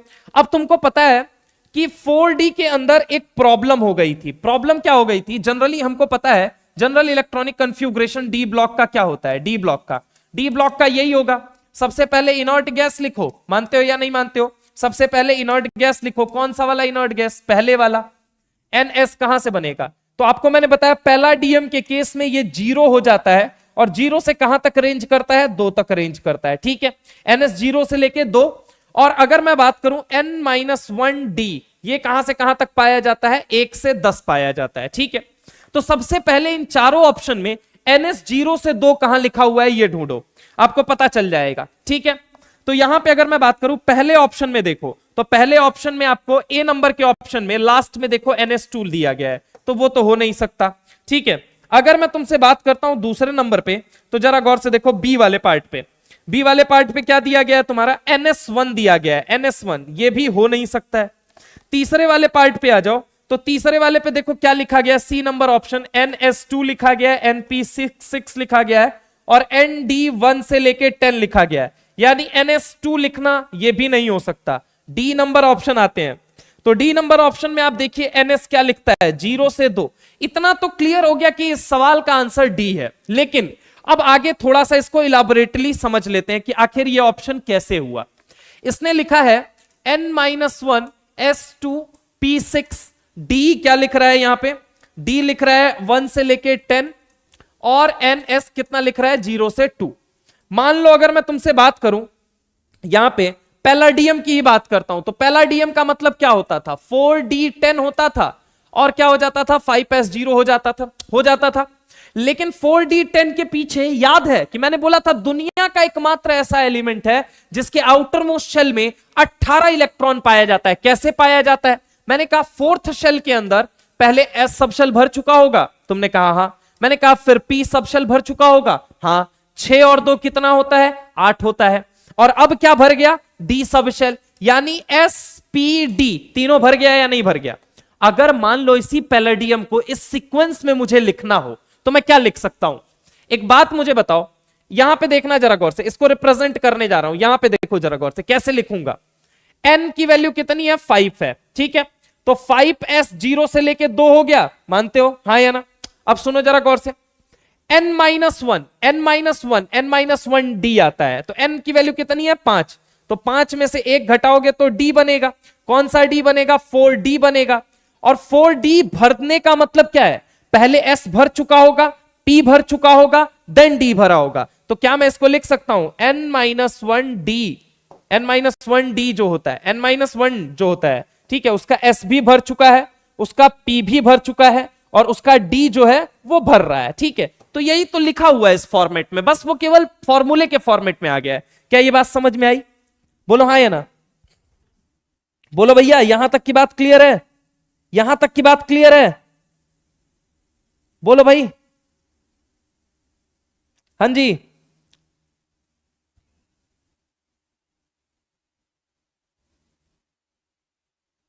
लैग कर रहा है,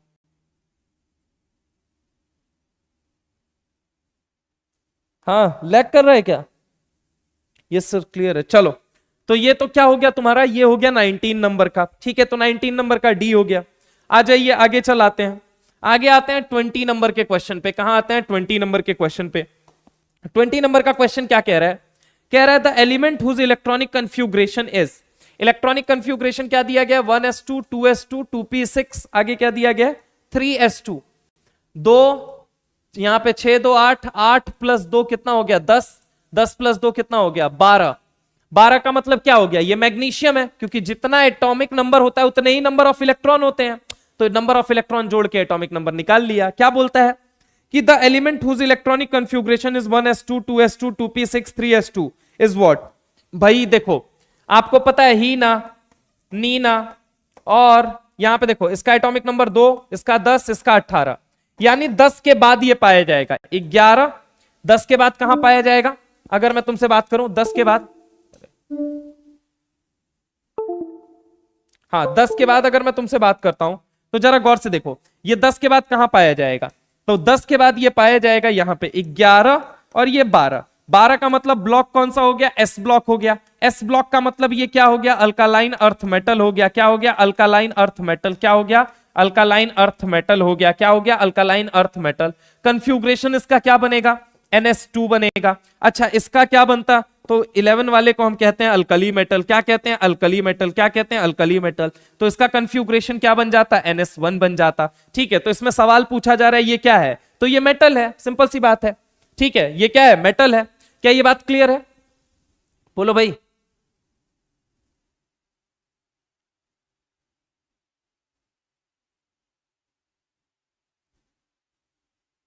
ठीक है, ये मेटल है। चलिए चलिए आगे आते हैं नेक्स्ट सवाल की तरफ। नेक्स्ट आते हैं 20 के बाद आ जाते हैं नेक्स्ट सवाल की तरफ। नेक्स्ट सवाल क्या है, 21 है। 21 क्या लिखता है, द इलेक्ट्रॉनिक कंफ्यूग्रेशन 1s2, ये 21 पे आ जाते हैं। 1s2 2s2 2p6, ठीक है, 3s2 3p3, ठीक है, 2 6 4 6 2 8 8 2 10 10 3 13।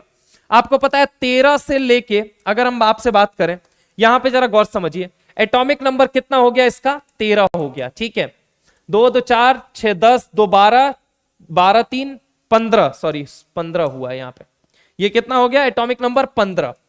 15 होने का मतलब क्या हो गया, आइए वापस से अगर मैं तुमसे बात करूं तो हीना, नीना और 18 एटॉमिक नंबर है, इसके पहले 17 आया होगा, उसके पहले 16, उसके पहले 15, ठीक है बहुत सही बात है, इसके पहले 14 और इसके पहले 13। 13 से लेके 18 तक कौन सा ब्लॉक होता है, पी ब्लॉक होता है। कौन सा ब्लॉक, पी ब्लॉक। ये फैमिली बोरॉन, ये कार्बन, ये नाइट्रोजन, ये ऑक्सीजन, ये आपकी हेलोजन, ठीक है। तो याद रखिए यहां पे ग्रुप नंबर 15 को क्या बोला जाता है, निकोजन। क्या बोला जाता है, निकोजन। क्या बोला जाता है, निकोजन। 16 को क्या बोला जाता है, चैल्कोजन। क्या बोला जाता है, चैल्कोजन। क्या बोला जाता है, चैल्कोजन। और 17 को क्या बोला जाता है, हेलोजन। क्या बोला जाता है, हेलोजन। क्या बोला जाता है, हेलोजन। अब कहता है कि सवाल क्या पूछता है, the electronic configuration of an element is 1s2 2s2 2p6 3s2 3p3, ठीक है। What is the atomic number of element which is just below the above element of periodic table? कह रहा है कि ये इलेक्ट्रॉनिक कन्फ्यूग्रेशन आपको दे दिया उसने, बोलता क्या है ये जो दिया गया है ना इसके जस्ट नीचे कौन है, इसका एटॉमिक नंबर आपको बताना है। बोल रहा है कि ये 15 एटॉमिक नंबर जो आपको दिया गया इलेक्ट्रॉनिक कन्फ्यूग्रेशन के जरिए, इसके जस्ट नीचे कौन है आप बताइए। अगर आपको याद है तो आप बता देंगे, नहीं पटेगी ऐश्वर्या, एएस आएगी, ये तो आपको पता है। इसका एटॉमिक नंबर कितना है, 15 है। मानते हो या नहीं मानते हो, मानते हो इतनी बात। अब सुनना जरा गौर से, अगर मैं तुमसे बात करूं कि ये जरा गौर से देखो, हीलियम सेकेंड पीरियड में 2, थर्ड पीरियड में 8 एलिमेंट। अगर हम बात करें कि सॉरी सेकेंड पीरियड में 8 एलिमेंट, थर्ड पीरियड में 8 एलिमेंट, लेकिन इसके बाद कितने एलिमेंट आते हैं, 18 एलिमेंट। तो आपको पता है नहीं पटेगी सेकेंड थर्ड पीरियड का एलिमेंट कौन है, फास्फोरस। पूछ रहा है थर्ड के जस्ट नीचे जो एटॉमिक नंबर पाया जाएगा उसका एटॉमिक नंबर बताइए कितना होगा। तो एक बात बताओ, 2 8 8 एलिमेंट कहां पाया जाता है, थर्ड पीरियड तक। थर्ड से जब फोर्थ जाओगे तो कितने एलिमेंट बढ़ेंगे, 18। तो पूछ रहा है जस्ट नीचे कितने एलिमेंट पाए जाएंगे, उसका एटॉमिक नंबर कितना होगा। तो इसी 15 में कितना जोड़ दो, 15 में जोड़ दो 18। अब जोड़ के देख लो यहां पे कितना आ गया, 8 4 12, 8 5 13 हो गया, ठीक है। 1 1 2 और 1 3, 33 एटॉमिक नंबर आ गया। 33 एटॉमिक नंबर देखो यहां पे सी वाला पार्ट चला जाएगा, 21 का सी हो जाएगा। क्या ये बात सबको क्लियर है, क्या ये बात सबको क्लियर है, ठीक है। चलो आगे अगर हम बात करते हैं, अगला सवाल है। अगला सवाल क्या लिखता है, the element having electronic configuration Kr 4d10 4f14 5s2 5p6 5d4 6s2 belongs to। सवाल देखिए कैसा दिया गया, बड़ा सुंदर सा सवाल है। 22 नंबर क्वेश्चन है। क्वेश्चन में कंफ्यूग्रेशन है Kr। Kr का मतलब क्या हो गया, बोल बेटा 36।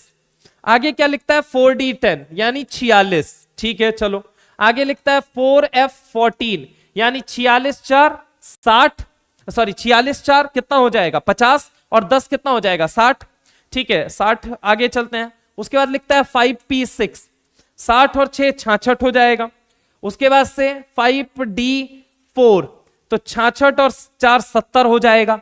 6s2 तो ये क्या हो जाएगा 72 हो जाएगा, ठीक है। वापस से क्रॉस चेक कर लेते हैं, 36 प्लस 10 46 प्लस 14 कितना हो जाएगा, हो जाएगा तुम्हारा ये 50 10 60, 60 प्लस 6 कितना हो जाएगा 66, प्लस 4 कितना हो जाएगा, तो यहां 70 प्लस 2 कितना हो जाएगा, 2 कितना हो जाएगा यहां पे मुझे बताओ, 2 यहां पे हो जाएगा 72, ठीक है।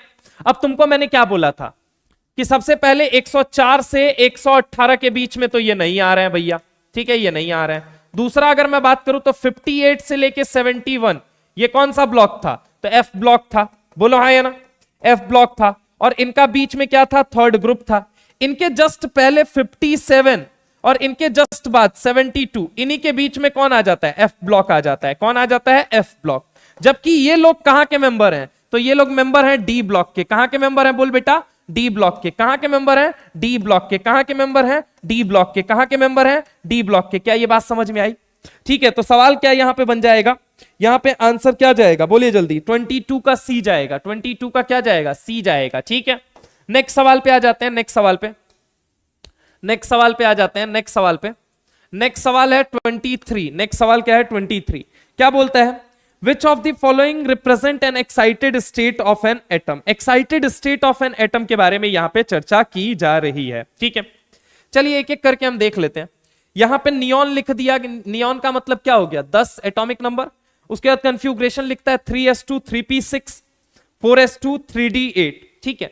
तो अगर सिंपल लिखूं तो 3d8 4s2, ये कोई एक्साइटेशन नहीं है, एक्साइटेशन नहीं है, ये नॉर्मल कंफ्यूग्रेशन है। पता है किसकी है? बताइए किसकी होती है? 3d8 किसकी होती है? सोच के बताइए, ठीक है।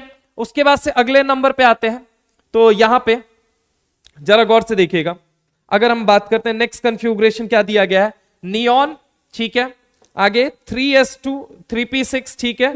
आगे क्या देता है, एक मिनट, आगे क्या दे रखा है इसने, 3s2 3p6, ठीक है। 4s 3d5 4s1, अरे ये कॉपर की कंफ्यूग्रेशन है भाई, इसमें एक्साइटेशन ऑफ इलेक्ट्रॉन नहीं हुआ है, कंफ्यूग्रेशन ही एग्जिस्ट नहीं करता है, ठीक है।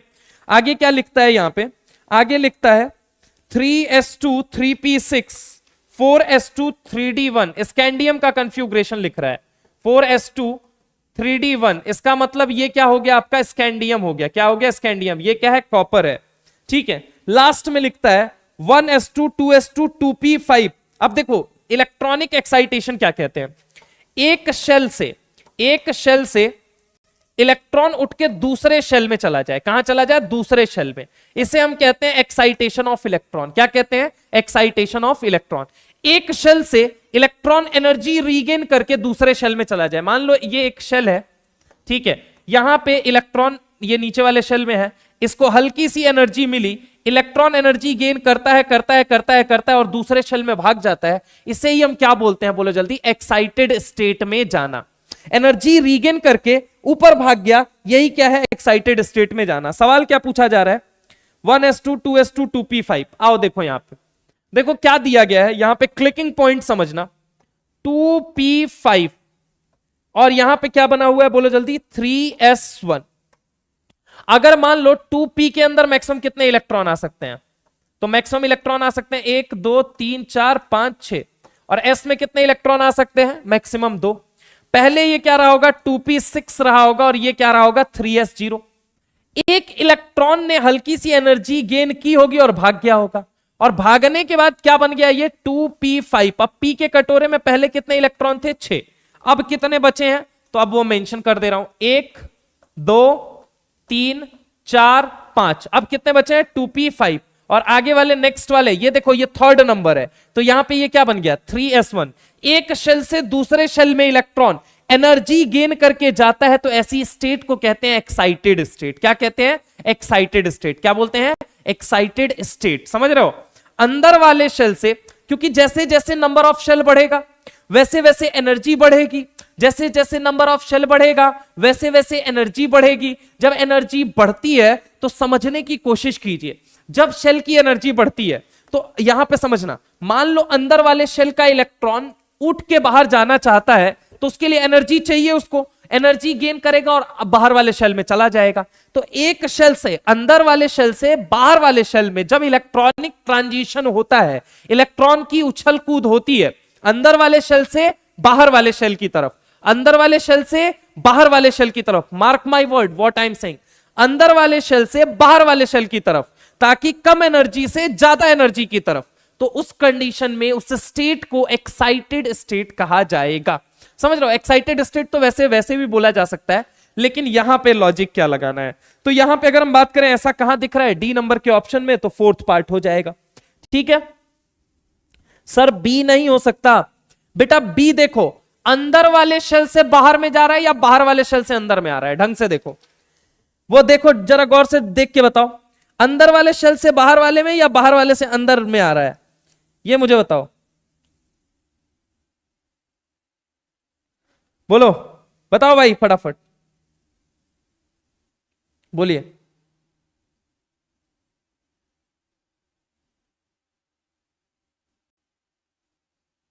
बोलिए फटाफट। ठीक है, तो आउटर शेल से अंदर वाले शेल में आ रहा है। ठीक है, नेक्स्ट आते हैं, नेक्स्ट क्वेश्चन की तरफ आते हैं। नेक्स्ट क्वेश्चन कौन सा है भाई? ये तो हो गया, ठीक है 23 के बाद अगर हम बात करें 24, क्वेश्चन नंबर कौन सा है?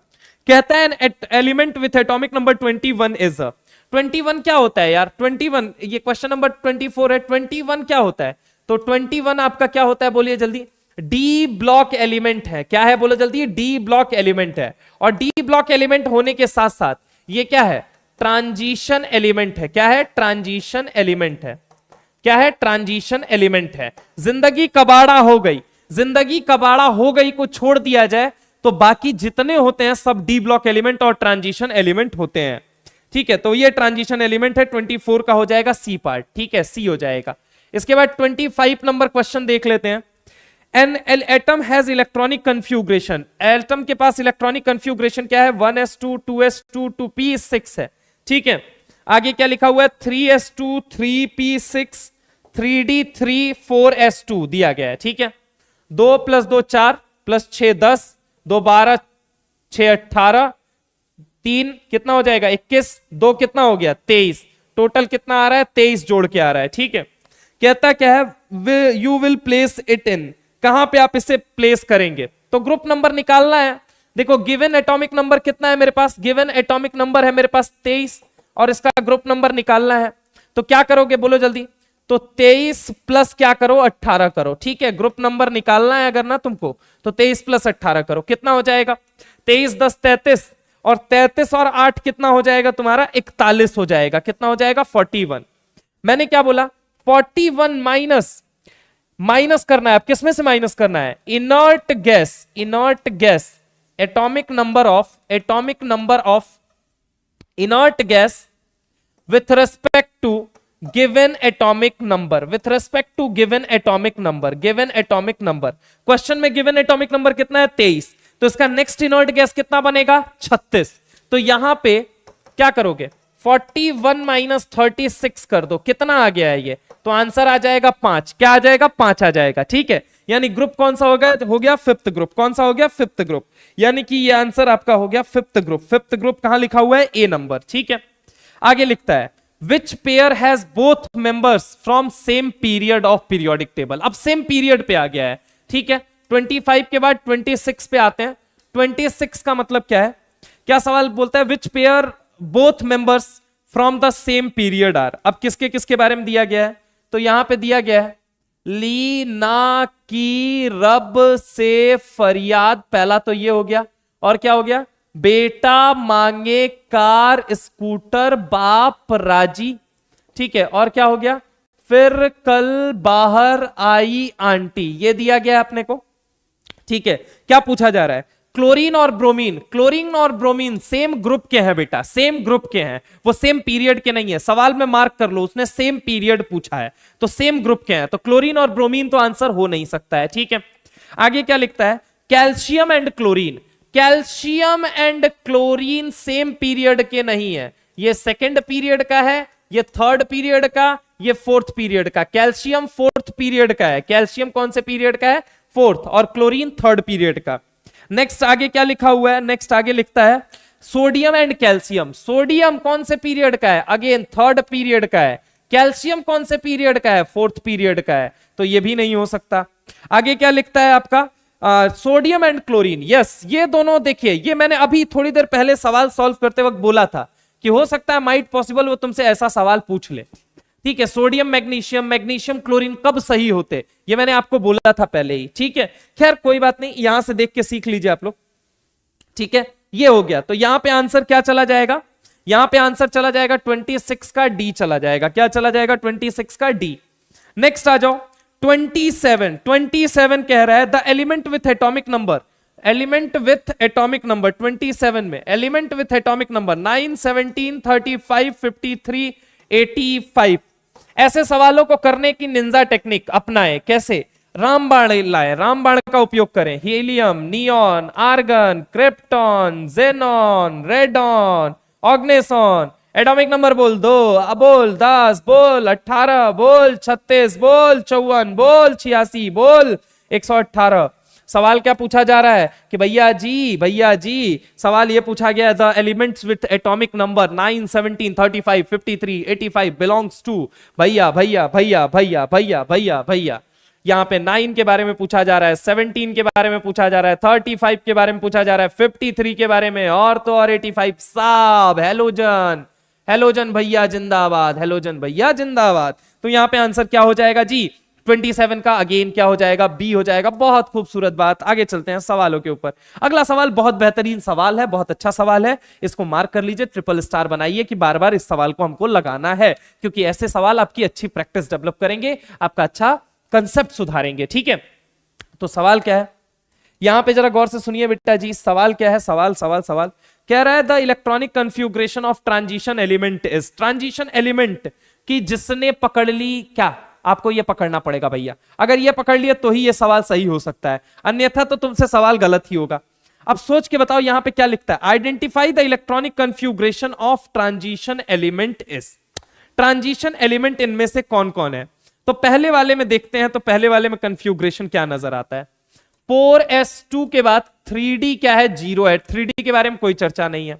आगे चलते हैं तो नेक्स्ट वाले में क्या लिखा हुआ है, 4s2 के बाद लिखा हुआ है 3d2। देखो ढंग से, ट्रांजिशन एलिमेंट, यस जिंदाबाद। आगे अगर हम बात करें तो 4s2 और क्या लिखा है, 3d10 लिखा जा चुका है 4p2, यानी कौन सा ब्लॉक हो गया, p ब्लॉक। कौन सा ब्लॉक हो गया, p ब्लॉक। अगर इसकी हम बात करें तो ये क्या हो गया, ये हो गया आपका s ब्लॉक, ये हो गया आपका s ब्लॉक। ठीक है, ये कौन सा है, तो ये d ब्लॉक है। चलो नेक्स्ट वाले में आ जाओ। नेक्स्ट वाला क्या दिया गया, तो नेक्स्ट वाला दिया गया 4s2 3d10 4p1, ये भी क्या हो गया, p ब्लॉक हो गया। कौन सा हो गया, p ब्लॉक। अब सवाल क्या पूछा जा रहा है, identify the electronic configuration of transition element. d block में कितने d आते हैं, एक 3d आता है, एक 4d आता है, एक 5d आता है और एक क्या आता है, 6d आता है। यहां पे d के अंदर इलेक्ट्रॉन जा रहा है, आंसर क्या हो जाएगा, b पार्ट। ठीक है, क्वेश्चन कौन सा था, ये क्वेश्चन था 28। 3 स्टार मार्क कर लीजिएगा, इसको मार्क कर लीजिए अभी से कि बार बार रिवीजन करना है इसका। इलेक्ट्रॉनिक कन्फ्यूग्रेशन का अच्छा रिवीजन करवाएगा ये सवाल। ठीक है, चलिए ठीक है ठीक है ठीक है ठीक है। आगे देखो, आगे अगर हम बात करें तो आगे क्या लिखा हुआ है, क्या लिखा हुआ है यहाँ पे। अगला सवाल कौन सा है, अगला सवाल है 29, molybdenum is metal related to which block. अरे यार तुमने सुना नहीं है, 29 क्वेश्चन नंबर है ये। अगर मैं आपसे बात करूं तो यहां पे आप लोगों ने सुना होगा करोड़ मोल वाला। ठीक है, ये वही मॉलिब्डेनम है, ये वही मॉलिब्डेनम। अच्छा एक सवाल है मेरा, ये 3D है, ये 4D है और ये क्या है, 5D है। ये टंगस्टन वायर यूज किया जाता है बल्ब के अंदर। ठीक है, समझने की कोशिश करो। 3D 4D और 5D, मैं कह रहा हूं इसमें साइज का ऑर्डर बताना, साइज का ऑर्डर बताना। इस इनके बीच में साइज का ऑर्डर बताओ, इनके बीच में साइज का ऑर्डर बताओ, इनके बीच में साइज का ऑर्डर बताओ, बताओ बताओ बताओ फटाफट, इनके बीच में साइज का ऑर्डर। ए चटियाओ मत बे, क्या करते रहते हो यहां पे भी, वही मतलब किए पड़े हो कि वहीं पे चाट रहे हो, chat chat chat chat chat. बताओ आंसर क्या होगा, आंसर बोलो फटाफट, आंसर बोलो भाई फटाफट।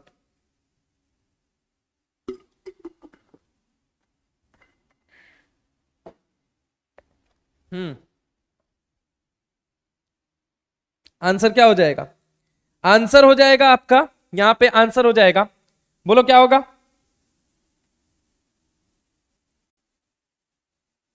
आंसर इसमें 3D 4D और 5D में एटॉमिक साइज का ऑर्डर पूछ रहा हूं भाई, आंसर ये पूछ रहा हूं।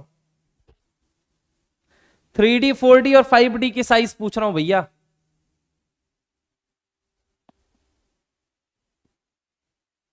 थ्री डी 4D और 5D,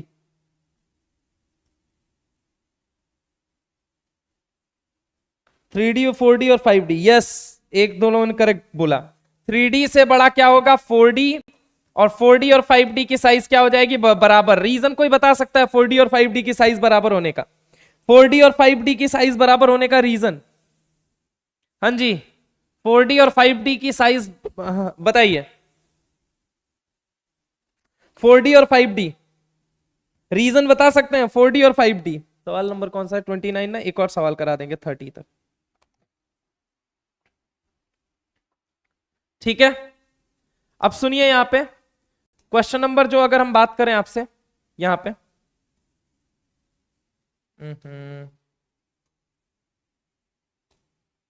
यहां पे अगर हम आपसे बात करें 30, ठीक है, 30 क्वेश्चन नंबर क्या कहता है, manganese is related to which block of the periodic table, which block of the periodic table. Manganese कौन से block of the periodic table से बिलोंग करता है, सवाल मान लो ये पूछ लिया गया। तो सवाल देखो भैया, मन तक रे, मन तक रे, मन तक रे याद है ना? ये किसका है? 3D का है, ये किसका है? 4D का है, और ये किसका है? 5D का है। ठीक है, तो 3D 4D और 5D। अगेन एटॉमिक साइज का ऑर्डर बता दीजिए, इसमें एटॉमिक साइज का ऑर्डर बता दीजिए भैया जी, एटॉमिक साइज का ऑर्डर बता दीजिए, एटॉमिक साइज का ऑर्डर बता दीजिए फटाफट सारे लोग, फटाफट। यहां पे ऑर्डर क्या हो जाएगा? अगेन वैसे तो है तो ये डी ब्लॉक का, वो तो कंफर्म हो चुका है, मैं तो ये पूछ रहा हूं इसका एटॉमिक साइज का ऑर्डर बताओ, एटॉमिक साइज का ऑर्डर, एटॉमिक साइज का इसका ऑर्डर बताइए, एटॉमिक साइज का ऑर्डर। तो सर एटॉमिक साइज का ऑर्डर क्या हो जाएगा? 3D से बड़ा 4D हो जाएगा, 4D किसके बराबर हो जाएगा? 5D के बराबर हो जाएगा। अरे बोलो हाँ या ना? यानी पीरियोडिक टेबल के फॉर्मूले की शुरुआत होती है NS से, खत्म होता है NP पे, बीच में आता है N-1D और बीच में आता है N-2F आता है। ठीक है, पीरियोडिक टेबल के फॉर्मूले की जब हम बात करते हैं साहब, तो सबसे पहले शुरुआत होता है NS से, खत्म होता है NP पे, बीच में आता है N-1D और आता है N-2F आता है। हमने कहा 3D के अंदर D4 और D9 एग्जिस्ट नहीं करते हैं, वहीं हमने कहा 4D के अंदर D3, D6, D9 नहीं एग्जिस्ट करते हैं, 5D के अंदर D8 कन्फ्यूग्रेशन एग्जिस्ट नहीं करता है। तो वहीं पे NCERT Mata Rani atomic structure के अंदर से cause of stability of half filled and fulfilled configuration जैसा टॉपिक इन्वॉल्व करते हुए हमें ये ज्ञान देती हैं, हमें ज्ञान से कहा जाए कि गौरवान्वित करती हैं कि भैया हाफ फिल्ड और फुलफिल्ड के अंदर सिमेट्रिकल इलेक्ट्रॉन डेंसिटी होने की वजह से वो ज्यादा स्टेबल होते हैं। क्या यहां तक की बात सबको क्लियर है? सबको समझ में आ चुकी है? फोन ही गिर गया, कोई ना। क्या भैया जी यहां तक की सबको बात समझ में आ गई है? सबको सारी चीजें क्लियर है? ठीक है, तो बस वही बात है कि बहुत सारी चीजें हैं। ठीक है, लगे रहिए। ठीक है, यहां तक की बात सबको क्लियर है? किसी को कोई एक और क्वेश्चन करा दीजिए। अरे बिल्कुल नेक्स्ट टर्न पे कराएंगे, कल की क्लास में, कल की क्लास में। ठीक है, ठीक है, बात समझ में आई? ठीक है, तो बस इतना याद रखिए कि लगे रहिए अपना टाइम के अनुसार। इंपॉर्टेंट है कि आप अपने आप के अलावा इस दुनिया में किसी और पे भरोसा नहीं कर सकते, क्योंकि आपका अपने आप पे ही कंट्रोल हो जाए वही बहुत बड़ी बात है। ठीक है, आप अपने समय को कंट्रोल नहीं कर सकते। किसी ने क्या बड़ी अच्छी बात कही है, समय भागता है प्रतिक्षण में, नव अतीत के तुषार कण में, हमें लगाकर भविष्य की रण में, आप कहां छिप जाता है, सब जीवन बीता जाता है, सब जीवन बीता जाता है। तो आपके हाथ में कोई चीज कंट्रोल नहीं कर सकते आप, you can not control anything. आप समझिए, आप एक माध्यम है, आप एक माध्यम के रूप में भेजे गए हैं, और अपने आप के बारे में समझिए कि अगर आप भेजे गए हैं तो आप इन खुली आंखों से इस भौतिक जीवन के अंदर कुछ सपने देख रहे हैं, कुछ सुख, कुछ अभिलाषाएं हैं आपकी, कुछ आकांक्षाएं हैं, और आपसे जुड़े लोगों की कुछ आकांक्षाएं हैं। तो उस आकांक्षाओं का मान रखिए। और बस वही बात है कि बुल्ले नहर हवा के झोंके, बुल्ले नहर हवा के झोंके, मेघ और बिजली के टोके, किसका साहस है जो तुझको रोके, जीवन का सब यह नाता है, सब जीवन बीता जाता है, सब जीवन बीता जाता है। थैंक यू वेरी मच, मिलते हैं नेक्स्ट क्लास में। तब तक के लिए स्वस्थ रहिए, मस्त रहिए, जबरदस्त रहिए और अपनी पढ़ाई में व्यस्त रहिए। चलिए बाय बाय।